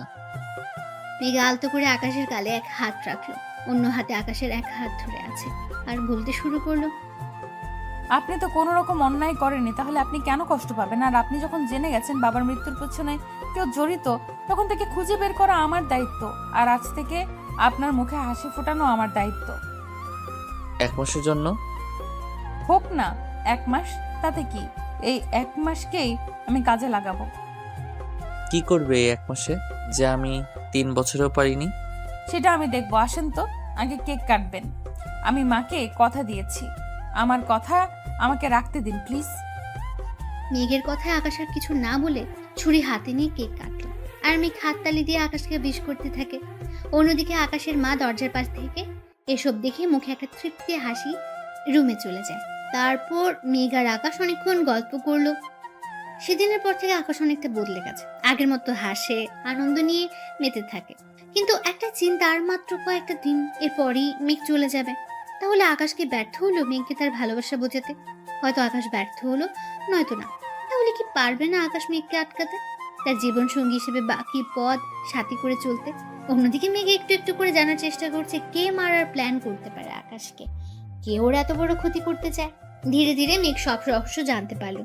মেঘ যখন জানতে পারলো এর পেছনে কার হাত আছে, তখন সে বিশ্বাসই করতে পারলো না যে মেঘের সামনে এমন কিছু আসবে আর মেঘকে বিপদের দিকে ঠেলে দেবে। আজ মেঘ আর আকাশের বিয়ের 1 বছর পূর্ণ হবে। একদিকে আকাশ ভাবছে মেঘকে কিভাবে ডিভোর্সের কথা বলবে, অন্যদিকে মেঘ চাইছে আজ এমন কিছু হোক যেন আকাশ মেঘকে কোনোভাবেই না ছাড়ে। পরের দিন সকালবেলায় মেঘ কাউকে কোনো কিছু না বলে বের হয়ে গেল। সারাদিন পার হয়ে যাচ্ছে, মেঘের বাসা ফেরার কোনো নাম নেই। আকাশ বারবার মেঘকে ফোনে কল দিচ্ছে, কিন্তু বারবারই ব্যর্থ হচ্ছে, কারণ মেঘের মোবাইল নাম্বার বন্ধ দেখাচ্ছে। আকাশ পাগলের মতো হয়ে যাচ্ছে, ভেবে শেষমেশ মেঘকে চলে যাবে আকাশকে ছেড়ে। আকাশ আর ওর মা ভাবছে পুলিশকে রিপোর্ট করবে। এর মধ্যে আকাশের মোবাইলে একটা কল আসে। কলটা রিসিভ করতে একটা লোক বলল, মেঘকে বাঁচাতে চাইলে তাড়াতাড়ি করে এই ঠিকানায় চলে আসো। একটা ঠিকানা দিয়ে কথাটা বলল। এরপর কলটা কেটে গেল। আকাশ একটু আগে আসা নাম্বারে ডায়াল করেন, কিন্তু ততক্ষণে নাম্বারটা বন্ধ হয়ে গেছে। আকাশ তাড়াতাড়ি করে ওই ঠিকানা অনুযায়ী যাওয়ার জন্য পা বাড়ালো আর তানহাকে কল দিয়ে মাকে সামলাতে বলল। আকাশ বিশাল একটা মাঠের মধ্যে গাড়ি থামালো এবং চারদিকে তাকিয়ে বোঝার চেষ্টা করে এটা সেই ঠিকানা কিনা। হ্যাঁ, এটা তো সেই ঠিকানা, কিন্তু মেঘ কোথায়? আকাশ চারদিকে খুঁজতে শুরু করলো। হঠাৎ করে কেউ একজন পেছন থেকে আকাশের চোখ দুটি বেঁধে ফেললো আর জোর করে গাড়িতে তুলে নিয়ে গেল। একজন ওর মাথায় রিভলভার ধরে রেখেছে, আরেকজন শক্ত করে চেপে ধরেছে আর বারবার আকাশকে নড়াচড়া করতে বারণ করছে। কিছু সময় পরে একটা নির্জন জায়গায় গাড়ি থামায়। তারপর আকাশের মাথায় রিভলভার ঠেকিয়ে সামনের দিকে এগিয়ে যেতে বলে। যদিও আকাশের চোখ বাঁধা, তারপরও তাকে জোর করে নিয়ে যাচ্ছে। এরপর আকাশকে একটা ঘরে নিয়ে আকাশের হাত পা বেঁধে ফেলা হয়। তারপর আকাশের চোখের বাঁধন খুলে দিলে তাকিয়ে দেখে একইভাবে মেঘকেও বেঁধে রাখা হয়েছে। আকাশ মেঘকে দেখে ওদেরকে বারবার বলতে লাগলো মেঘকে ছেড়ে দিতে। আকাশ হাত পায়ের বাঁধন খোলার চেষ্টা করেও ব্যর্থ হলো। এরপর আকাশ তাদেরকে উদ্দেশ্য করে বলল, মেঘকে এখানে কেন বেঁধে রেখেছেন? কারা আপনারা? কেন এমন করছেন? কি চাই আপনাদের? কেউ কোনো কথা বলছে না। এরপর আকাশ মেঘকে বলতে শুরু করলো, মেঘ, তুমি চিন্তা করো না, ওরা তোমার কোনো ক্ষতি করতে পারবে না। ওরা আমার ক্ষতি করবে না, ওরা আপনার ক্ষতি করতে চায়। আপনি কেন ওদের ফাঁদে পা দিলেন? আমার ক্ষতি কে করবে? 3 বছর আগে আপনাকে যে লোকটা মেরে ফেলার জন্য গাড়ি ব্রেক ফেল রাখে, তারই রক্ত। মানে কি বলছো তুমি? কে সে যে আমাকে মেরে ফেলতে চায়? কথাটা বলার সাথে সাথে একটা আওয়াজ আসলো। ঠিক তখনই আকাশ চুপ হয়ে যায়, ভালো করে বোঝার জন্য। দুজনে চুপ করে থাকে। এরপর আওয়াজটা আরো স্পষ্ট হয়। একটু একটু করে একটা লোক এসে আকাশের সামনে দাঁড়ায়, মুখে কালো মুখোশ পরা। লোকটাকে দেখে আকাশ বলল, কে আপনি? আমি আপনার কি ক্ষতি করেছি যার জন্য আমাকে মেরে ফেলতে চাইছেন, আবার মেঘকেও এইভাবে শাস্তি দিচ্ছেন? এরপর লোকটা নিজের মুখ থেকে মুখোশটা খুলে নিচে ফেলে দিল। তারপর মাথাটা নিচু থেকে ধীরে ধীরে উপরে তুলতে থাকলো। তারপর বলল, দেখো তো আকাশ, আমাকে চিনতে পারো কিনা? তামিম তুমি? আমি তোমার একমাত্র শত্রু। এসব কি বলছো তামিম? আমরা তো খুব ভালো বন্ধু। বন্ধু? ও বন্ধুত্বের মানে বোঝে? ওর কাছে তো ইম্পর্টেন্ট টাকা পয়সা, ব্যাংক ব্যালেন্স আর আপনার সম্পত্তি। মানে এসব কি বলছো মেঘ? হ্যাঁ আকাশ, তোমার বউ। তোর কিসের বউ? মেঘ তো তোমার এগ্রিমেন্টের বউ। যাই হোক, ও ঠিক বলেছে, আমি তোমার সম্পত্তি চাই। তামিম, তোমাকে এর আগেও আমি অনেক টাকা দিয়েছি, সেটা কি ভুলে গেছো? না না আকাশ, তোমার এত বড় উপকারের কথা আমি ভুলবো কি করে? তুমি টাকা না দিলেও এতদিনে মেঘকে উপরে পাঠিয়ে দিতাম। তাহলে কেন আমাকে আর মেঘকে এভাবে বেঁধে রেখেছো? এটা তো হওয়ার কথা ছিল না। রাইট, এটা হওয়ার কথা ছিল না। কেন এটা হলো এইটাই তো জানতে চাও, তাই না? কি কারণে এমন অমানুষের মতো কাজ করলে তুমি? তাহলে শোনো, আজ থেকে 5 বছর আগের কাহিনী। তোমার বাবা আশরাফ মাহমুদের কোম্পানিতে ম্যানেজারের দায়িত্বে কাজ করতেন। আমার বাবা ইমতিয়াজ আহমেদ। তুমি ম্যানেজার আঙ্কেলের ছেলে? তামিমের বাবা সেদিন আপনাকে মেরে ফেলতে চেয়েছিল, কিন্তু আল্লাহ আপনাকে বাঁচিয়ে বাবাকে নিয়ে নিলেন। সেদিন ওদের প্ল্যান পুরোপুরি নষ্ট হয়ে যায়, তাই তামিম প্ল্যান করে আপনাকে চুক্তির কথা বলে। তুই কিভাবে জানলে এসব? তামিম নিজেই বলে দিয়েছে এইসব আমাকে, কিন্তু সে নিজেও জানে না সে কত বড় ভুল করলো। তামিম কোনো কাজের প্রমাণ রাখে না। সেদিন যেমন আমার বাবা কোনো প্রমাণ রাখেনি, আজ আমিও রাখবো না। তবে বাবা একটা ভুল করে ফেলেছে। বাবার প্ল্যানের কথা তোমার মা বাবা জেনে যায়। এই একটা জায়গায় বাবা ভুল করলেও আজ সব কিছু ঠিকভাবে করেছে। আর আজ বাবার ফেলে রাখা কাজটা আমি শেষ করব। তুমি শত চেষ্টা করেও কিছু করতে পারবে না, মা সব জানিয়েছেন আমাকে। আর আমি তো তোমাদের চুক্তির কথা জেনেই গেলাম। তাহলে এখন নতুন করে কি প্ল্যান করবে তুমি? জেনে গেছো, ভালো হয়েছে। এবার তোমার মতামত জানিয়ে দাও, তাহলে সব ঝামেলা শেষ হয়ে যাবে, তাই না আকাশ? আকাশ কি বলবে ভেবে পাচ্ছে না। তামিম এমন ভাবে প্রতারণা করবে আকাশের কল্পনারও বাইরে ছিল। কিন্তু এখন তো সব মেঘের হাতে। আজ মেঘের একটা সিদ্ধান্ত সব বদলে দিতে পারে। অন্যদিকে তানহা আকাশের মাকে বাসায় সান্ত্বনা দিয়ে যাচ্ছে।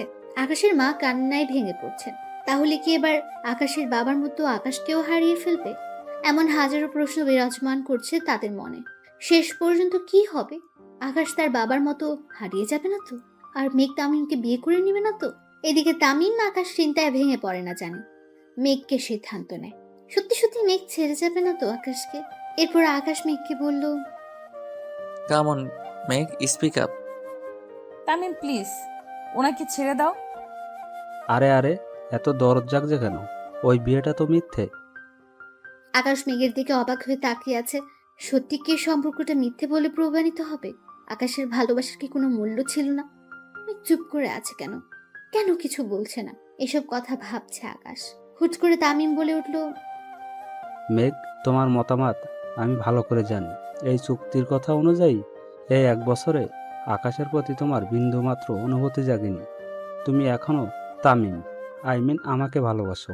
আর এগ্রিমেন্ট অনুযায়ী আজ 1 বছর শেষ, তাই আজ তোমাদের ডিভোর্স হয়ে যাবে। এরপর তুমি আমাকে বিয়ে করবে। নিজেকে খুব চালাক ভাবিস, তাই না তামিম? তো সব ভাবনা সত্যি হয়ে যাবে। তুমি যা বলবে তাই হবে। এগ্রিমেন্ট তো এটাই ছিল।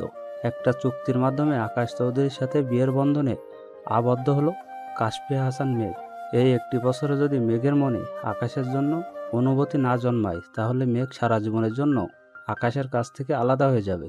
আর এই চুক্তির কথা মতো আকাশের সাথে মেঘের ডিভোর্সের পরে তামিমের সাথে মেঘ আবারও বিবাহ বন্ধনে আবদ্ধ হবে।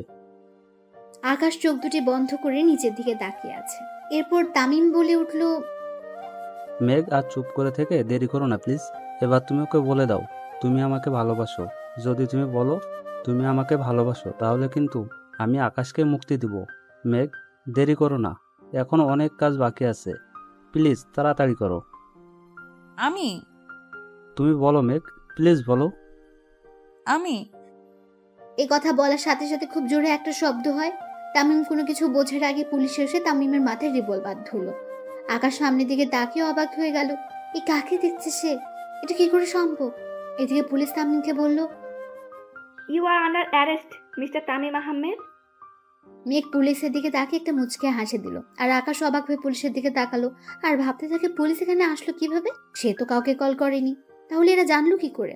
এর মাঝে আরো একজন পুলিশ এসে ভেতরে ঢুকে আর তামিমকে উদ্দেশ্য করে বলে, এইবার শ্বশুর বাড়ি চলো। মিস্টার তামিম, অনেক ক্ষতি করেছো তুমি এদের, এবার বাকি জীবন জেলে বসে কাটিয়ে দিবে, চলো। রিধি তুমি? হ্যাঁ স্যার, আমি এখানকার থানার একজন কর্তব্যরত পুলিশ অফিসার। রিদি তাকিয়ে তাকিয়ে কি দেখছো? আগে বাঁধনটা খুলে দিতে বলো এদের। আর কতক্ষণ এইভাবে থাকবো? হ্যাঁ মেঘ। এরপর রিধিও ওর সাথে আসা পুলিশ কনস্টেবলকে মেঘ ও আকাশের বাঁধন খুলে দিতে বলে। এর মাঝে তামিম বলে উঠল, এটা কিন্তু ঠিক হলো না, আমি তোমাদের দেখে নিব। আরে দূর, তুমি কি দেখবে সেটা আমার জানা আছে। জেলে নিয়ে গেলে বুঝতে কত ধানে কত চাল। রিধি একজন কনস্টেবলকে ডেকে তামিমের হাতে হাত করা লাগাতে বলল। তারপর তামিমের সব চেলাদের ধরে নিয়ে গেল। এরই মধ্যে মেঘ বলে উঠল, থ্যাংক ইউ রিদি, তুমি না থাকলে আজ এখান থেকে বেঁচে ফিরতাম না। রিধি আমার মাথায় কোনো কিছুই ঢুকছে না। তোমরা একে অপরকে চিনো কিভাবে? ওয়েট স্যার, আগে তামিমের ব্যবস্থা করে নেই, বিকেলে আমি আপনাদের বাসায় যাব। Thank you Ridhi. It's my pleasure. আর হ্যাঁ, আমাদের সাথে তোমরাও আসো, বাসায় পৌঁছে দেবো। রিধি ওদের সবাইকে ধরে নিয়ে গাড়িতে বসালো। মেঘ তখন মগ্ন হয়ে দাঁড়িয়ে আছে, কোনো কথা বলছে না। মেঘের এমন অবস্থা দেখে আকাশ বলল, দাঁড়িয়ে আছো কেন, বাসায় যাবে না? মেঘ মগ্ন অবস্থায় দাঁড়িয়ে রইল, কোনো সারা শব্দ নেই। আকাশ আবার বলল, মেঘ কিছু বলছি তোমায়, কি ভাবছো এত? কই কিছু না। তুমি ভয় পাচ্ছ কেন? Now you are almost safe. কি ব্যাপার, তোমরা এখনো দাঁড়িয়ে কেন? এসে দেরি হয়ে যাচ্ছে, বাসায় যেতে হবে না? চলো আমরা আসছি। রিধি গিয়ে গাড়িতে উঠে বসলো। আকাশ মেঘের হাত ধরে গাড়িতে উঠালো, তারপর নিজেও উঠে বসলো। ওদের জন্য আলাদা একটা গাড়ি আনা হয়েছে। গাড়িতে উঠে মেঘ কোনো কথা বলছে না, কি যেন ভেবেই যাচ্ছে। হ্যাঁ, মেঘ নিশ্চয়ই এটাই ভাবছে, আর একটু পরে আকাশ আর মেঘ আলাদা হয়ে যাবে। ভাবতে মেঘের ভেতরে একটা ঝড় বয়ে যাচ্ছে, অন্যদিকে আকাশের ভেতরে একটা ভাবনা বিরাজমান করছে। আকাশের মনে যে ঝড়টা যাচ্ছে, সে একই ঝড় মেঘের হৃদয়ে বইছে। দুজনেই একটা বিষয় নিয়ে চিন্তা করছে। এসব ভাবতে ভাবতে বাসার সামনে চলে আসলো। রিধি ওদেরকে নামিয়ে দিয়ে বাকিতে নিয়ে থানার দিকে চলে গেল। এদিকে আকাশ আর মেঘ বাসায় ঢুকতে আকাশের মা মেঘকে জড়িয়ে ধরে বলল, কোথায় ছিলি সারাদিন? জানিস কত টেনশনে ছিলাম। এইভাবে কোনো কিছু না বলে কেউ বাসা থেকে বের হয়? আর যদি কখনো এমন করিস তাহলে মায়ের হাতে মায়ের খাবি। মা শুনুন, আপনার হাতে মায়ের খাওয়ার জন্য এমন ভুল আমি বারবার করতে রাজি। কি তুমি আবারও ওই গুন্ডাদের কাছে যেতে চাও? দেখলে তো কি হলো। কিছুই হতো না, আপনি কেন তাদের ফাঁদে পা দিতে গেলেন? মেঘ, আমি না গেলে ওরা তোমাকে মেরে ফেলতো। পাগল নাকি? তামিম মারবে আমাকে? এর আগে তো ওর সব রাস্তা বন্ধ করে দিয়েছি। মানে কিভাবে? আজ তামিম আমাকে ধরে নিয়ে গেল কিভাবে? গুন্ডা পাঠিয়ে আমাকে ধরে নিয়ে গেছে, তাই তো এটাই ভাবছেন তো, তাই না? আরে তামিমের এত বড় সাহস নেই আমার কিছু করার। একটা সময়ও তো ও আমাকে ভালোবাসতো। তাহলে তুমি ওখানে গেলে কিভাবে? সবটাই প্ল্যান ছিল, নিজে থেকেই ওর কাছে ধরা দিলাম যাতে ওকে পুলিশের হাতে তুলে দিতে পারি। প্ল্যান মানে? এরই মধ্যে বাসায় রিধি চলে আসলো আর এসে আকাশকে বলল, হ্যাঁ স্যার, প্ল্যান।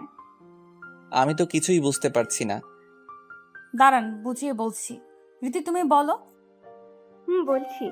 তামিমের বাবা আপনার বাবা কোম্পানি দখল করার জন্য, আপনার বাবা সব সম্পত্তি দখল করার জন্য আপনার বাবা ম্যানেজারকে চুরি দেয় কোম্পানি থেকে বরখাস্ত করেন। আর সেই জন্য তামিম ও তার বাবা আপনাকে মারার প্ল্যান করেছেন।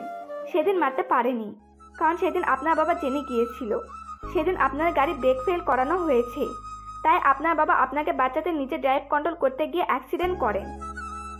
আর তার জন্য তামিম এতদিন মেঘের নাম ব্যবহার করে টাকা নিত? স্যার, তামিম এটাতে শিওর ছিল মেঘের ক্ষতির কথা বললে আপনি মেঘকে বাঁচাতে নিজের জীবনটাও দিয়ে দিবেন। তাই ওর নিজের স্বার্থ রক্ষা করার জন্য মেঘকে ব্যবহার করেছে। ভাগ্য ভালো মেঘ তামিমের আসল রূপ জেনে গেছে, নয়তো আর সত্যি মেঘের বড় কোনো বিপদ হতো। তুমি ওখানে গেলে কিভাবে? আজকে তামিম মেঘকে কিডন্যাপ করবে, এটা মেঘ আর আমার প্ল্যান। কারণ তামিমকে ধরার আর কোনো ভালো উপায় ছিল না। যদি মেঘের কোনো ক্ষতি হতো? আমি থাকতে মেঘের কোনো ক্ষতি হতে দিতাম না। মেঘকে কিডন্যাপ করার কিছুক্ষণ আগে মেঘ কল করে আমাকে, তারপর নিজের ফোন নাম্বার কলিংয়ে রেখে দেয়। আর আমি ওদের লোকেশন মুহূর্তের মধ্যে পেয়ে যাই, তাই ওখানে যেতে কোনো অসুবিধা হয়নি। আজ মেঘ যদি নিজে তামিমকে ধরতে হেল্প না করতো তাহলে তামিম 2-1 দিনের মধ্যে আপনার উপর অ্যাটাক করতো। থ্যাংক ইউ রিধি, আজ তুমি না থাকলে আমরা কেউই বেঁচে ফিরতাম না। থ্যাঙ্কস তো মেঘের প্রাপ্য। সময় মতো কল না দিলে আমি ওখানে যেতে পারতাম না। তাহলে আমার সাথে ডিল ফাইনাল করতে যে আমেরিকা গেলে? তামিম আমেরিকায় ছিল, ওকে ফলো করার জন্য ইচ্ছে করে একটা ডিল করা আর আপনাকে প্রোটেক্ট করা। আমার বোঝা হয়ে গেছে, এবার একটু আড্ডা দেই। টেনশন করতে করতে প্রাণের 12টা বেজে গেছে। আপনাকে টেনশন করতে কে বলেছিল? তুমি বুঝবে কিভাবে? তুমি তো আর পুরোটা বলার আগে আকাশের মামুনি বলল, হয়েছে, আর টেনশন করতে হবে না। আসল অপরাধীর সাজা তো হয়ে যাবে এইবার, এখন আর টেনশন করতে হবে না। মেঘ, তুই একটু চা করে আনতে পারবি? আজ সারাদিন ধরে তোর হাতে চা খুব মিস করছি। আচ্ছা মা, আমি চা নিয়ে আসছি। এরপর মেঘ রান্নাঘরে গিয়ে সবার জন্য চা নিয়ে আসলো। সবাই চা খেতে খেতে বেশ আড্ডা দিচ্ছে। আকাশ বারবার মেঘকে দেখছে, কিছু একটা বলতে চাইছে, কিন্তু সবার সামনে বলতেও পারছে না। মেঘ সেটা খুব ভালো করে বুঝতে পারছে, তাই এখান থেকে উঠে রান্নাঘরে চলে গেল। রান্নাঘরে গিয়ে ইচ্ছে করে অনেকগুলো রান্নার আয়োজন শুরু করলো। কিছু সময় পর রিধি চলে গেল। আকাশের মা রিধিকে অনেক রিকোয়েস্ট করলো খাবার খেয়ে যেতে, কিন্তু রিধি জরুরি কাজে চলে গেল। এরপর সবাই রাতের খাওয়া দাওয়া শেষ করলো। খাবার খেয়ে মেঘ আর তানহা ছাদে বসে বসে গল্প করছে। গল্প করতে করতে এক পর্যায়ে তানহা বলে উঠল, এখন কি করবি? কিছু ভাবলি? কি সিদ্ধান্ত নিলি? চলে যাব। মেঘ, হ্যাঁ রে, চলে যাব। এগ্রিমেন্টের 1 বছর পার হয়ে গেছে। কাল সকালে এই বাড়ি ছাড়তে হবে। আর বিপদ বাড়ি কি লাভ? মেঘ, তুই একটা বার স্যারের কথা চিন্তা করবি না? ওনার কথা চিন্তা করেই বলছি। আর তাছাড়া এগ্রিমেন্টে এটাই লেখা ছিল 1 বছর পর যে যার রাস্তা বেছে নেবে। আমার খেয়ালই ছিল না আজ 1 বছর পূর্ণ হতে যাচ্ছে। মেঘ, তুই কি জানিস স্যার তোকে? আমাকে কি? মেঘ, তুই আবারও ভুল করিস না। একটা বার স্যারের সাথে কথা বল। আমার কোনো কিছু বলার নেই। তোর নেই, কিন্তু ওনার থাকতে পারে মেঘ। উনি যা বলার 1 বছর আগেই বলে দিয়েছেন, এখন আর নতুন করে কি বলবেন? তুই একটু এখানেই বসে থাক, আমি আসছি। তানহা উঠে নিচে চলে গেল। মেঘ বিড়বিড় করে কান্নায় ভেঙে পড়ে। একটু পর তানহা মেঘের কাঁধে হাত রেখে পাশে বসলো, আর মেঘ বলতে থাকে, কি রে, এসেছিস? এই কথা বলে তানহা মেঘের হাতে একটা ডায়েরি দিল আর বলল, এটা ধর। কি এটা? দেখতেই পাচ্ছিস একটা ডায়েরি। হ্যাঁ, তো এটা দিয়ে কি করব? পড়বি, এটা স্যারের ডায়েরি। স্যারের ডায়েরি আমি পড়তে যাব কেন? তোর এখনো অনেক কিছু অজানা মেঘ, এটা পড়লে অনেক কিছু জানতে পারবি। কিন্তু কোনো কিন্তু না মেঘ, তুই পড়। ডায়েরির প্রথম লেখা ছিল আকাশের মেঘ মেঘ। লেখাটা দেখে কিছুটা অবাক দৃষ্টিতে তানহার দিকে তাকালো মেঘ। তানহা ইশারা করে পরের পেজটা উল্টাতে বলল। মেঘ তানহার কথায় মাথা নেড়ে সায় দেয়। পেজের দ্বিতীয় পাতায় উল্টিয়ে দেখে কিছু লেখা ছিল, আমি লাইফে আজ প্রথম দিন অফিসে জয়েন করলাম। কোম্পানিতে জয়েন করার পর জানতে পারলাম আগের ম্যানেজার আঙ্কেলকে চাকরি থেকে বাতিল করা হয়েছে, কিন্তু কেন বাতিল করা হয়েছে কেউ কখনো আমাকে জানায়নি বা আমারও জানার ইচ্ছে হয়নি। আজ প্রথম অফিসে জয়েন করে বুঝতে পারলাম বাপি কতটা প্রেশারের মাঝে থাকতো। সারাদিন এত এত কাজ করেও বাসায় হাসি মুখে ফিরতো আর আমাদের সাথে আড্ডা দিত। আমার দুঃখ একটাই, বাপিকে বুঝতে আমি দেরি করে ফেলেছি। আগে যদি বুঝে নিতে পারতাম তাহলে হয়তো এত তাড়াতাড়ি বাপিকে হারাতাম না। একটু একটু করে কোম্পানির সব দায়িত্ব বুঝে নিলাম। নতুন একজন ম্যানেজার নিয়োগ করলাম। দেখতে দেখতে কোম্পানিটা বেশ উন্নত হতে লাগলো। এরপর একটা করে নিয়োগ বিজ্ঞপ্তি পেপারে দিলাম, নতুন কর্মচারী লাগবে এটা উল্লেখ করে। এরপর কয়েকজনের ভাইবা নিয়ে সিলেক্ট করলাম। আজ আবার নতুন কর্মচারীর জয়েনিং করার দিন। নতুন একজন জয়েন করলো, তাও আবার একটা মেয়ে। দেখতে একদম পরীর মতো, টানা টানা চোখ, মায়াবী মুখ, বাঁকা ঠোঁটের হাসি, লাজুক মুখের চাহনি, একদম পরীর মতো দেখতে। যে একবার দেখবে সে প্রেমে পড়ে যাবে। আমারও ঠিক তাই হয়েছে। প্রথম দেখায় মেয়েটাকে আপন ভেবে নিয়েছিলাম, বাট জানতাম না যে মেয়েকে নিয়ে আমার মনের গহীনে অজানা একটা সুখের ঠিকানা গড়ে তুলেছি, সে মেয়েটা অন্য কাউকে ভালোবাসে। বাপিকে হারিয়ে পাগলের মতো হয়ে গিয়েছিলাম, কিন্তু ওকে দেখে পাগলামিগুলো থামানোর একটা মাধ্যম খুঁজে পেলাম। কিন্তু যেই দিন জানতে পারলাম পরীটা অন্য কাউকে ভালোবাসে, সেদিন আবারও খুব কষ্ট অনুভব করলাম। বুকের ভিতর কেমন যেন ব্যথা হতে লাগলো। মামনি আমার কষ্টগুলো মেনে নিতে পারছিল না, বারবার জানতে চাইতো। তাই একদিন মামনিকে সবকিছু বলে দিলাম। মামনি আমাকে সব সময় বোঝাতো, বলতো আমার ভালোবাসা যদি সত্যি হয় তাহলে একদিন সে আমার হবেই। আর আমার নিজের ভালোবাসার প্রতি বিশ্বাস ছিল, সেই বিশ্বাসটা হয়তো আমাকে বাঁচাতে শিখালো। এরপর থেকে মেঘ কখন অফিসে আসতো, কখন কি করতো, সবকিছু নজর রাখতাম আমি। এইরকম পাগল ছিলাম আমি ওর জন্য। ও হ্যাঁ, পাগল আমি এখনো ওর জন্য। মনের গহীনে আজও আমি ওকে অনুভব করি, কিন্তু সমস্যা তো বাদলো অন্য জায়গায়। এমনটা হবে কখনো ভাবিনি, কল্পনাও করিনি আমি। কি থেকে কি হয়ে গেল, মুহূর্তের মধ্যে সবকিছু শেষ হয়ে গেল। আমি কি করব ভেবে পাচ্ছিলাম না, কি করা উচিত আমার মাথায় ঢুকছে না। অবশেষে একজনকে পেলাম হেল্প করার জন্য, যে আমাকে প্রতিটা মুহূর্তে হেল্প করেছে। তাকে কৃতজ্ঞতা জানানোর ভাষা আমার জানা নেই, কিন্তু তবুও আমি তাকে ধন্যবাদ দিলাম। তার মাধ্যমে আসল ঘটনা জানতে পারলাম। হ্যাঁ, সে আর কেউ নয়, তানহা। একমাত্র তানহাই আমাকে সাহায্য করেছে। মেঘ তানহার নামটা দেখে মাথা তুলে তানহার দিকে তাকালো, তারপর আবার পড়া শুরু করলো। তানহা বলেছিল মেঘ নাকি তার খুব ভালো বন্ধু, আর তানহা ওর সম্পর্কে সবকিছু জানতো। যাই হোক, আমি মেঘকে ভালোবাসি এটা তানহাকে মুখে না বললেও তানহা কিভাবে যেন বুঝে গেল। আর তখন তানহা আমাকে এটাও বলল মেঘ নাকি অন্য একটা ছেলেকে ভালোবাসে। বেশ কিছুদিন পর জানতে পারলাম মেঘ যে ছেলেটাকে ভালোবাসে সে ছেলেটা অন্য একটা মেয়েকে বিয়ে করে দেশ ছেড়ে চলে গেছে, তাও ওকে না জানিয়ে। খবরটা শুনে খুব কষ্ট হয়েছে ওর, যা আমি অনুভব করতাম। কাউকে কতটা ভালোবাসলে তার দেওয়া কষ্টগুলো সহ্য করা যায় না সেটা আমি খুব ভালো করেই জানি। আর জানি বলে ওকে সুখী দেখতে চেয়েছিলাম, কিন্তু খটকা একটা জায়গায়, মেঘ যে আমাকে ভালোবাসে না। দেখতে দেখতে কয়েক মাস কেটে গেল। আজ ওকে খুব কান্না করতে দেখলাম, কিন্তু এইভাবে মেঘ কেন কান্না করলো? মেঘ কি এখনো ভালোবাসার মানুষটার জন্য রাত জেগে কান্না করে? মেঘের কান্নার কারণ জানতে তানহাকে ডেকে পাঠাই। তারপর তানহার কাছ থেকে জানতে পারি ওর কান্নার কারণটা কি। মেঘের মায়ের হার্টের ফুটো অপারেশন করতে অনেক টাকার দরকার। মেঘ একা সবকিছু সামলাতে পারবে না, তাই কান্নায় ভেঙে পড়ে। সত্যি তো, কি করার থাকতে পারে ওর? ভালোবাসার মানুষকে হারিয়ে শত কষ্ট বুকে নিয়ে অফিসের সব কাজ সামলে নিত। আমিও সবসময় ওকে ইচ্ছে করেই কাজ বেশি দিতাম, সারাক্ষণ কাজের মাঝে ডুবিয়ে রাখতাম, যাতে করে সে স্বাভাবিক হতে পারে। আমি জানতাম ওর মায়ের অপারেশনের জন্য টাকাগুলো কাজ ছাড়া দিলে দান হিসেবে দেখবে, ভাববে আমি তাকে করুণা করছি। কিন্তু সত্যি তো এটা, আমি ওর মুখে একটুখানি হাসির ছোঁয়া দেখতে চাই। তখন ভাবলাম ওকে টাকাগুলো আমি দিব, কিন্তু টাকাগুলো এমনি এমনি নিবে না। কি করব এসব কথা ভাবতে লাগলাম। এরপর যখন ওকে বিয়ের কথা বলতে যাব তখন ওর প্রিয় মানুষটার সাথে দেখা হয়ে যায়, আর সে আমায় তার মনের কথাগুলো বলে। বেচারা অন্য দেশে গিয়ে নাকি অনুভব করেছে সে তার ভালোবাসার মানুষটাকে কতটা ভালোবাসে, তাই ওই মেয়েকে ডিভোর্স দিয়ে দেশে ফিরে এসেছে। আমিও খুব বোকা, সহজে তার কথাগুলো বিশ্বাস করে নিলাম। কিন্তু হাল ছেড়ে দেওয়ার পাত্র আমি নই, তাই আমি ওকে বলে দিলাম যে আমি তাকে বিয়ে করব, আর সেটা আজকেই। তখনই ও মেঘকে মারার হুমকি দেখায় আর অন্যান্যভাবে ব্ল্যাকমেল করতে থাকে।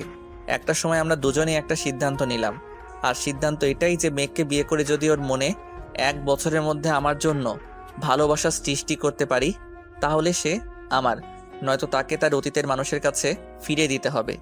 এরপর বাধ্য হয়ে তাকে আমার বাসায় চুক্তির বউ করে আনি। আমি চাইনি ওকে কষ্ট দিতে, কিন্তু আমি যে খুব অসহায় ছিলাম ওই মুহূর্তে তার মাকে বাঁচানো ছিল আমার একমাত্র লক্ষ্য। এরপর মেঘকে বউ করে নিয়ে আনলাম ঘরে, কিন্তু ওর মন থেকে ওর ভালোবাসার মানুষকে মুছে দিতে পারলাম না। একটা মিথ্যা মায়াজালে বন্দি ছিল, সেটা বুঝতে পারলাম না। আজ ওর জীবন থেকে সবচেয়ে কাছের মানুষ হারিয়ে গেল। ওর মা ওকে এভাবে ছেড়ে চলে যাবে আমি বা বাসার কেউ কল্পনাও করিনি। সেদিন ওর কষ্টগুলো সহ্য করতে পারছিলাম না। ইচ্ছে করছে আল্লাহর কাছে কেঁদে কেঁদে বলি, মেঘকে কষ্ট দিও না আল্লাহ, ওর কষ্ট আমি আর সহ্য করতে পারছি না। সেদিন ওকে অনেক কষ্ট করে বোঝাই, মাকে হারিয়ে কেমন যেন হয়ে গেছে মেয়েটা। এরপর অনেক কষ্টের বিনিময়ে মেঘকে স্বাভাবিক জীবনে ফিরিয়ে আনলাম। আজ ওকে ছেড়ে 3 মাসের জন্য আমেরিকা যাব। জানি না এই 3টা মাস আমার কিভাবে কাটবে, শুধু জানি আমি আমার মায়াবতীকে খুব মিস করব। এরপর আর কিছু লেখা নেই। এরপর মেঘ কয়েকটা পেজ উল্টে দেখলো আরো কিছু লেখা। আজ দেশে ফিরলাম, 3 মাসের কাজ 2 মাসে শেষ করলাম। একটা ডিল ফাইনাল করতে যাওয়া। বাসায় এসে মেঘকে সারপ্রাইজ দিব ভেবেছিলাম, কিন্তু মেঘ যে আমার জন্য বিরাট সারপ্রাইজ রাখবে আমার জানা ছিল না। আজ 3 বছর পর মামনিকে হাঁটতে দেখেছি, আর সেটা শুধু মেঘের জন্য। দেশে ফিরে বারবার মেঘকে বলতে চেয়েছি, মেঘ আমি তোমাকে ভালোবাসি, কিন্তু কোথায় যেন একটা বাধা আমাকে আটকে দিত। এই একটা চুক্তির জন্য মেঘকে সত্যি কথাটা বলতে পারছি না। কি যে কষ্ট লাগে না বলা কথাগুলো চেপে রাখতে, সেটা শুধু আমি জানি। আজ আমার জন্মদিনে মেঘ আমার জন্য যে আয়োজন করলো, প্রথমে একটু কষ্ট লাগলেও ওর কথাগুলো শুনে নিজেকে খুব সুখী মনে হয়েছিল পৃথিবীর সবচেয়ে সুখী মানুষ একমাত্র আমি। কিন্তু ওর কথা দ্বারা এটা বুঝতে পারলাম ওর এই বন্ধন থেকে মুক্ত হওয়ার খুব ইচ্ছে। হয়তো মেঘ পারেনি আমাকে ভালোবাসতে, কিন্তু ও কি জানে, সে যদি এই বন্ধন ছেড়ে চলে যায়, পরের দিন আমি মারা যাব। ওকে ছাড়া বেঁচে থাকা আমার পক্ষে সম্ভব নয়। আমি কি করব এখন? মেঘ পেজ উল্টাচ্ছে, কিন্তু তাতে আর কোনো কিছু লেখা নেই। মেঘ ডায়েরিটা জড়িয়ে ধরে কান্না করতে লাগলো আর বলতে লাগলো, কেন এত ভালোবাসলেন উনি আমাকে? আমি যে তামিমের জন্য ওনাকে মেনে নিতে পারতাম না। বারবার মনে হতো আমি তামিমকে ঠকাচ্ছি, কিন্তু তামিম আমাকে এইভাবে ঠকাবে আমি কল্পনাও করিনি। আমি এটাও জানতাম না তামিম অন্য কাউকে বিয়ে করে আমার থেকে দূরে সরে গেছে, অথচ আমি কিনা তামিমকে ভালো ভেবে এসেছি। এইবার তো জানলি। উনি এখন কোথায়? জানি না, রুমে দেখিনি। মেঘ তাড়াতাড়ি নিচে চলে গেল। তারপর ডায়েরিটা রুমে রেখে মায়ের কাছে গেল। মেঘ মায়ের রুমে গিয়ে বলতে লাগলো, মা ওনাকে দেখেছেন? গাড়ি নিয়ে কোথায় যেন গেল, কিন্তু এখনো ফিরছে না কেন? মা আপনাকেও কিছু বলে যায়নি? আমাকেও কিছু বলে যায়নি, তাহলে কোথায় গেল উনি? মেঘ আকাশের ফোনে বারবার কল দিচ্ছে, বাট ফোন বন্ধ। এত রাতে লোকটা গেল কোথায়? এরপর মেঘ বলল, আমি এখন কিভাবে খুঁজবো, কোথায় পাবো ওনাকে? মেঘ টেনশনে পড়ে গেছে, কি করবে এটা ভেবে। তানহা মেঘকে বোঝানোর চেষ্টা করছে টেনশন না করার জন্য, কিন্তু টেনশন কি বলে হয়? টেনশন তো নিজের অজান্তে আসে। এরপর মেঘ বলল, তানহা আমার খুব ভয় হচ্ছে, উনি বাসায় আসছে না কেন? মেঘ, তুই এত চিন্তা করিস না, একটু পর চলে আসবে। কাজ পড়ে গেছে হয়তো, তাই বেরিয়ে গেছে। তুই এত টেনশন নিস না। এত রাতে কিসের কাজ থাকতে পারে? রাত 11টা বাজে তানহা, তার কি একবারও মাথায় যায় না? কেন এভাবে বাসার সবাইকে চিন্তায় রেখে বাইরে গেল? এমন কেন উনি? মেঘ কপালে হাত দিয়ে টেবিলের সাথে কোণে লাগিয়ে বসে আছে। একটু পর কলিং বেলের আওয়াজ। মেঘ তাড়াতাড়ি করে উঠে গিয়ে দরজা খুলে দিল। আকাশকে দেখে একটু রাগের লুক নিয়ে কোমরে হাত দিয়ে ওর দিকে তাকালো। আকাশ একটু ভয় পেয়ে গেল। মেঘকে এভাবে দেখে একটু ভয়ে ভয়ে জিজ্ঞেস করলো, কি ব্যাপার, এভাবে তাকিয়ে আছো কেন? সরে দাঁড়াও, ভিতরে যাব। এতক্ষণ কোথায় ছিলেন? তোমাকে সবকিছু বলতে বাধ্য নই। কি? আকাশ কিছু না বলে মেঘের হাতে আলতো করে ধরে সামনে থেকে সরিয়ে ভেতরে গেল। তারপর তানহার কাছে গিয়ে কি যেন বলল। এরপর তানহা তাড়াতাড়ি মেঘের কাছে গিয়ে খাবার আনতে বলল। মেঘ, ক্ষুধা লাগছে, খাবার রেডি করবি, আয়। উফ তানহা, আগে জানতে দে না উনি কোথায় ছিলেন এতক্ষণ।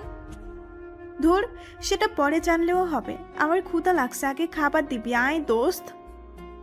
এই মেয়ে শুধু খাওয়ার জ্বালা। মেঘ রাগে গজগজ করতে করতে রান্নাঘরে চলে গেল। তারপর সবাইকে খাবার খেতে দিয়ে নিজেও খাবার খেতে বসলো। খাওয়া দাওয়া শেষ করে মেঘ রুমে চলে গেল। রুমে গিয়ে মেঘ তো পুরোই অবাক, কারণ টেবিলের উপর একটা কাগজ রাখা ছিল। আর সারা রুম খুঁজেও মেঘ আকাশকে পেল না। মেঘ পেপারটা হাতে নিয়ে দেখলো আর নিজে নিজে বলতে শুরু করলো, এটা কি? উনি এটা কেন করলেন? খুব শখ আমাকে ডিভোর্স দেওয়ার, তাই না? আজ দেখাবো মিস্টার কিভাবে আমাকে ডিভোর্স দেয়।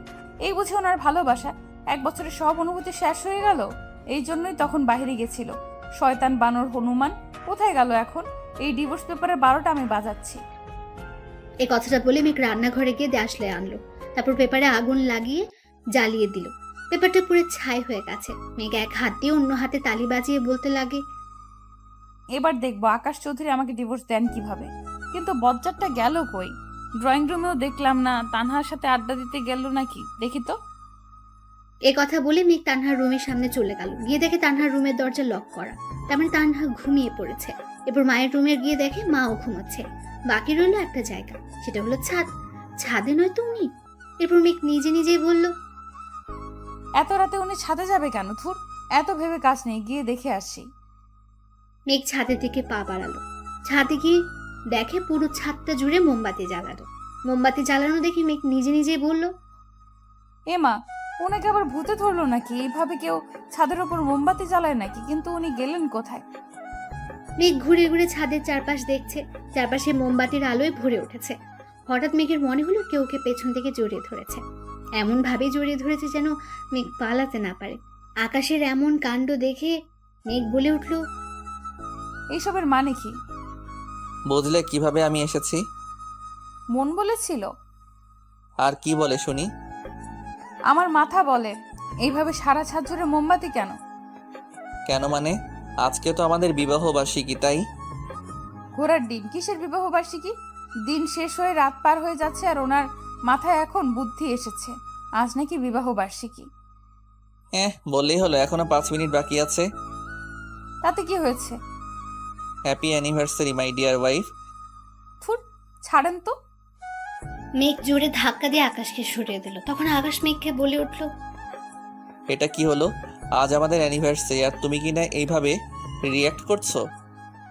অ্যানিভার্সারি? হ্যাঁ অ্যানিভার্সারি। এটা নকল বিয়ের 1 বছর পূর্ণ হলো, যে বিয়ের কোনো মানে নেই, নেই কোনো স্বপ্ন, নেই কোনো আশা। আর সেই বিয়ের উপলক্ষে এই সব, তাই তো? কি দরকার আছে এসবের? ঠিক বলেছি। আপনি যা ভাবছেন, যা চাইবেন তাই হবে। একবারও অন্যের ইচ্ছার মূল্য দিবেন না, একবারও বুঝবেন না আমি কি চাই, আমার মন কি চাই। একবারও জানতে চেয়েছেন আমার মনে কি আছে? আকাশ মেঘের কথা শুনে চুপ করে রইল, কোনো কথা বলছে না। মেঘ আবার বলে উঠল, ডিভোর্স দিবেন তাই তো? ঠিক আছে, আপনার ইচ্ছেতেই সব হবে। এই বিয়েটা যখন আপনার ইচ্ছে হয়েছে, ডিভোর্সটাও আপনার ইচ্ছেই হবে।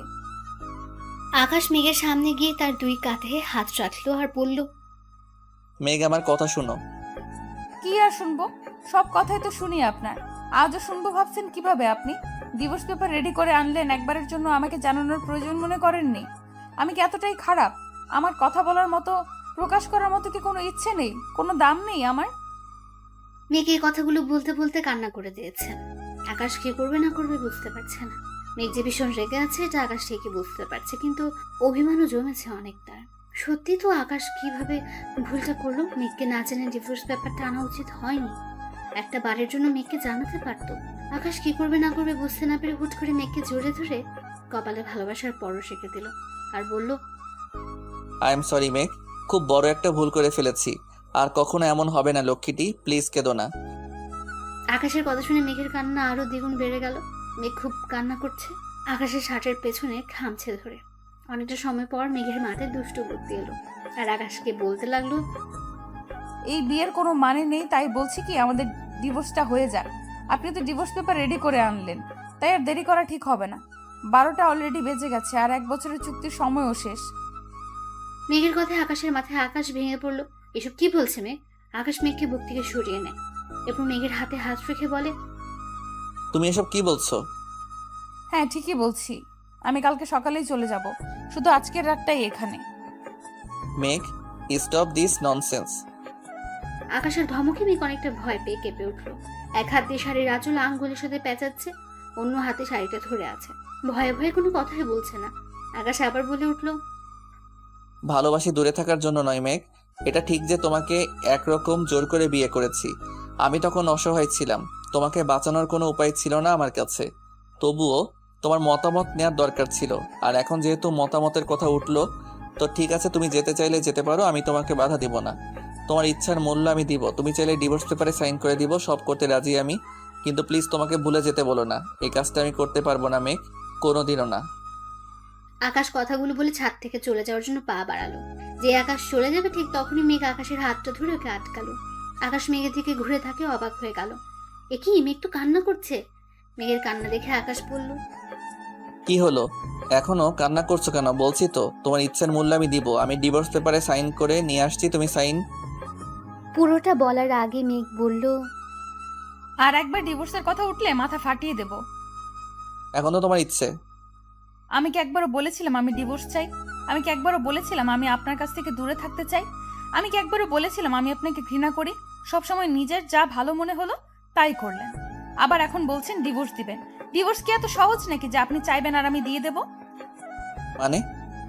মানে খুব সোজা, আমি ডিভোর্স পেপারটা পুড়িয়ে ফেলেছি। কি, কখন করলে এটা?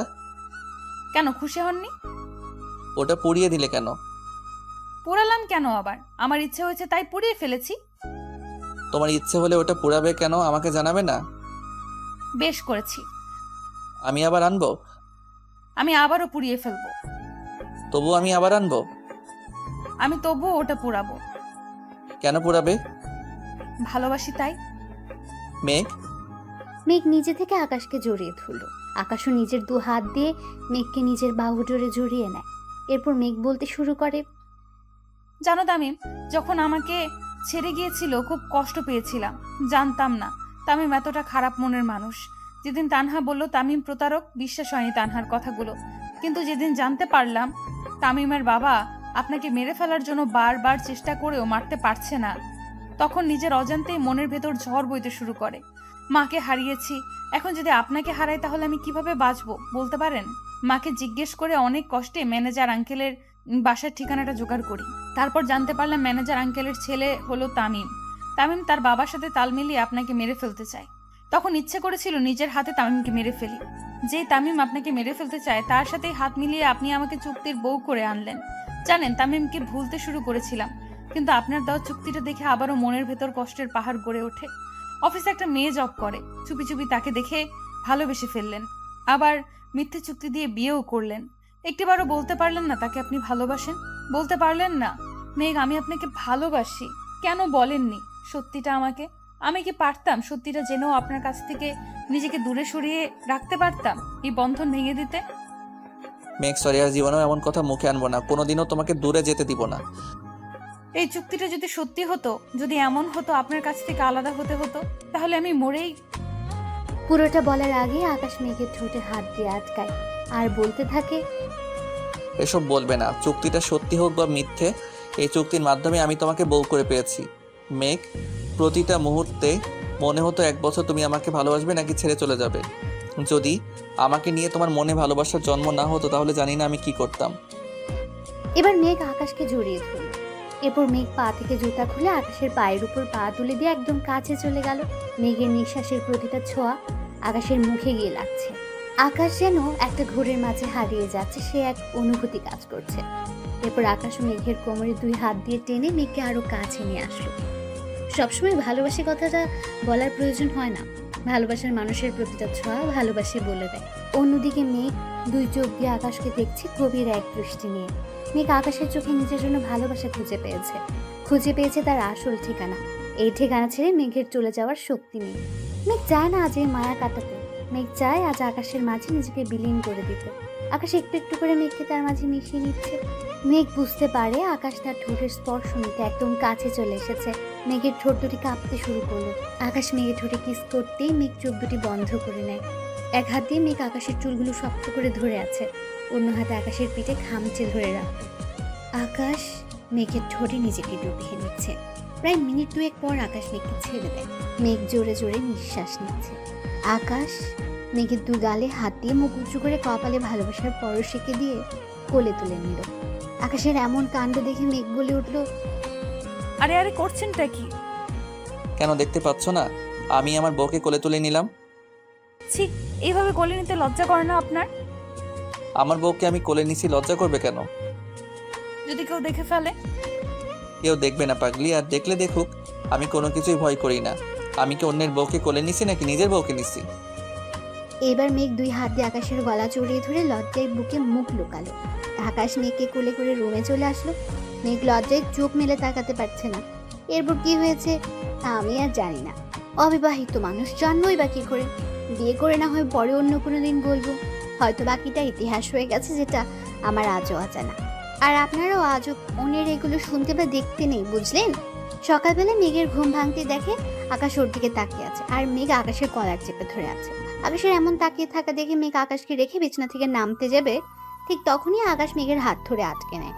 মেঘ নিজের হাত ছাড়াতে চেষ্টা করে, বাট পারছে না। এরপর আকাশ মেঘকে বলে উঠল, গুড মর্নিং তো বলে যাও। প্লিজ হাত ছাড়ুন, সবাই ঘুম থেকে উঠে গেছে, রান্না করতে হবে, আর তাছাড়া কেউ দেখে ফেলবে তো। না, ছাড়বো না। এবার আকাশ নিজে উঠে দাঁড়ালো। এরপর পেছন থেকে মেঘকে জড়িয়ে ধরে মেঘের চুলে মুখ গুছে দেয়। মেঘ বাধ্য হয়ে আকাশের দিকে ঘুরে আকাশের কপালে চুমু এঁকে দেয়। এরপর আকাশ নিচ থেকে মেঘকে ছেড়ে দেয়। মেঘ এক দৌড়ে ওয়াশরুমে গিয়ে ঢুকে। ঠিক তখনই আকাশ বলতে শুরু করলো, সময় আমারও আসবে, তখন দেখে নিব। এরপর সবাই একসাথে খাবার টেবিলে নাস্তা করতে যায়। নাস্তা টেবিলে সবাই বসে আছে। একটু পর আকাশ ওর দিকে তাকিয়ে মেঘ আর তানহা হাসতে শুরু করেন। ওদের হাসি দেখে আকাশ বলল, ওভাবে হাসছো কেন? কই কিছু না, এমনি। মেঘ উঠে আকাশের কাছে যায়, তারপর শাড়ির আঁচল দিয়ে আকাশের কপালে লেগে থাকা লিপস্টিক গুলো মুছে দেয়। আকাশের মা কোনো কথা না বলে মুচকি হেসে নিজে নিজে খেতে শুরু করলেন। এদিকে তানহা হেসেই যাচ্ছে।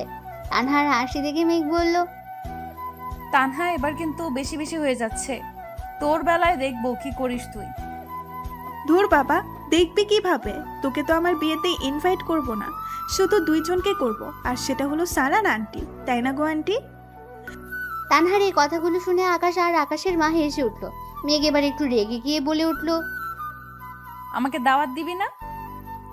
না, দেব না। তুই তো আমার একমাত্র শত্রু, আর শত্রুকে কেউ বিপদ বাড়াতে ডাকে নাকি? আমি তো শত্রু, তাই না? হ্যাঁ, তুই আমার একমাত্র শত্রু। বের হয়ে যায় এক্ষুনি। ওই, এটা তোর বাসা নয়, এটা আমার বেস্টুর বাসা। কে তোর বেষ্টু? কেন, তুই জানিস না?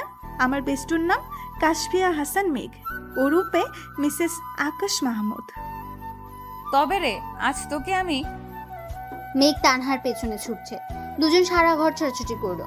একটা সময় তানহা গিয়ে আকাশের পেছনে দাঁড়ালো। ঠিক তখনই মেঘ বলে উঠল, বেঁচে গেলি ডাইনি। স্যার থুক্কু, দুলাভাই বলে আজ থেকে। দেখেন না আপনার বউটা কি শৈতান, নিজের বান্ধবীকে কেউ এভাবে দৌড়ানি দেয় বলেন? মেঘ, এবার একটু থামো। বেচারি হাঁপিয়ে গেছে, আর ছোটাছুটি করতে পারবে না। আপনি ওর দলে? ঠিক আছে, আমিও দেখব। কি দেখাবে তুমি? আপনাকে দেখে নেব। 1 বছর ধরে তো দেখছো, আর কি দেখবে? ফুট ছাই, ভাল লাগে না। কথাটা বলে মেঘ রাগ করে সোফায় গিয়ে বসে। কারোর সাথে কথা বলছে না মেঘ। তানহা ওর রাগ ভাঙানোর জন্য মেঘের পাশে গিয়ে বসলো। মেঘ নিজের পা দুটি সোফায় তুলে 2 হাত দিয়ে ধরে পা নাচিয়ে যাচ্ছে। তানহা মেঘের কাছে গিয়ে বলল, মেঘ, বলছি কি, আমার বিয়েতে তুই 1 সপ্তাহ আগেই যাস। তোকে ছাড়া তো আমি কোণে সাজতে পারবো না রে। তুই কে রে? তোর বিয়েতে আমি কেন যাব? প্লিজ রাগ করিস না, আমি তোর সাথে ফান করছি। হ্যাঁ, পারবি তো। মাও ছেড়ে চলে গেছে স্বার্থপরের মতো, এখন তুইও যা। আমার কাউকে লাগবে না, সবাই চলে যাও, সবাই। মেঘ, আই এম সরি, আমি ওভাবে বলিনি, কেন ভুল বুঝছিস? মেয়ে বলে কি? আমি আবার কখন মরলাম? মেঘ চুপ করে আছে, কোনো কথাই বলছে না। মামুনি আবার বলতে লাগলো, আমি কি তোর মা নই? আমাকে তুই পর করে দিবি? তোর জন্য আমি আবার নতুন করে হাঁটতে শিখেছি, আর তুই কিনা বললি তোর মা তোকে ছেড়ে চলে গেছে। তাহলে আমি তোর কি হই মেঘ? মা। তাহলে কিভাবে বললি আমি স্বার্থপর? সরি মা। হয়েছে, আর সরি বলা লাগবে না। আমার তো তোকে নিয়ে কত চিন্তা হচ্ছিল, আমার ছেলের বোকামির জন্য না আবার তোকে হারিয়ে বসে, এমন এমন কাজ করে যার জন্য কষ্ট পায়। মেঘ মাথা তুলে আকাশের দিকে তাকালো। আকাশ মেঘের দিকে তাকাতেই মেঘ মুখ ভেঙচি দিয়ে মায়ের বুকে মাথা রাখলো আর বলতে থাকে, মা, আমাদের মাঝে ওই পাজি ছেলেটাকে টানবেন না তো। কত বড় সাহস ওর! ও আমাকে এগ্রিমেন্টে সই করিয়ে বিয়ে করে, আবার নিজেই কষ্ট পায়। কি বুদ্ধি ওনার! মা আর মেয়ে মিলে এখন আমাকে পচানে দিবে। তানহা, দেখেছো তোমার বান্ধবী কত বড় স্বার্থপর? আমার মাকে নিজের মা বানিয়ে আমাকে দূরে সরিয়ে দেওয়ার প্ল্যান করছে। হ্যাঁ তাই তো মেঘ, তুই এত শৈতান কেন? এই ডাইনি, তুই আসবি না মা মেয়ের মাঝে। উনি আমার মা, আর কারণ না, বুঝলি? ঝগড়া থামাও, আমি দুজনেরই মা। হয়েছে এবার শান্তি?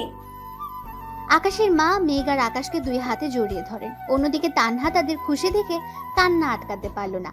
এরপর তানহা পেছনে ঘুরে চোখের জলটা মুছে মেঘের দিকে তাকালো। ঠিক তখনই আকাশ বলে উঠল, ভেবো না তানহা, মেঘের এখানে কোনো অযত্ন হবে না। ওর জীবনটাকে সুখ দিয়ে ভরিয়ে দিব আমি।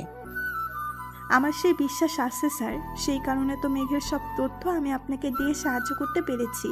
আমার এটা মনে হয়েছিল যে ওর মায়ের পরে যদি কেউ বোঝে সেটা আপনি। থ্যাঙ্কস এ লট। আজ তোমার কারণেই মেঘ আমার হয়েছে। থ্যাঙ্কস না দিয়ে আমাকে এমন কাউকে খুঁজে দিন না, তাহলেই তো হয়। ভাবিস না তোর জন্য আমি এমন একজনকে সিলেক্ট করব যে সারা জীবন তোকে জ্বালাবে। সত্যিই তুই আমার শত্রু। এইভাবে কাটতে থাকে আকাশ ও মেঘের দিনগুলো। অবশেষে মেঘ চুক্তির বউ থেকে আকাশের সত্যিকারের বউ হয়ে উঠল। ওদের সংসারে এমন খুনসুটি লেগেই থাকুক, হাসি খুশি আর আনন্দে ভরে উঠুক ওদের এই মিষ্টি ও মধুর সংসার। ভালোবাসার জোর থাকলে সম্পর্ক যেমনই হোক, একদিন না একদিন তা পূর্ণতা পাবেই। অনেক কষ্ট আর ত্যাগের বিনিময়ে মেঘ সত্যিকারের ভালোবাসার সন্ধান পেল। এবং তার ভালোবাসার মায়াবতীকে ভালো থাকুক ভালোবাসা, ভালো থাকুক ভালোবাসার মানুষগুলো, সত্যিকারের ভালোবাসা অটুট থাকুক যুগ থেকে যুগান্তর। দীর্ঘ 4 বছর পর আকাশ ও মেঘের ঘরে আলোকিত করে এক কন্যা সন্তানের আগমন হলো। বেশ ভালোই কাটছে তাদের দিনগুলো। মেঘের নাম অনুসারে মেয়ের নাম রাখা হয়েছে মেঘলা। আকাশের মা তার নাতনির সাথে বেশ হাসি খুশি সময় কাটায়। আকাশও ব্যবসা বাণিজ্য খুব ভালো করে করতে থাকে। সবকিছুর মাঝে প্রতি শনিবার এলেই মেঘ ও তার পিচ্চি পরি মামুনিটাকে নিয়ে ঘুরতে বের হয়। এইভাবে তাদের দিনকাল কাটতে থাকে।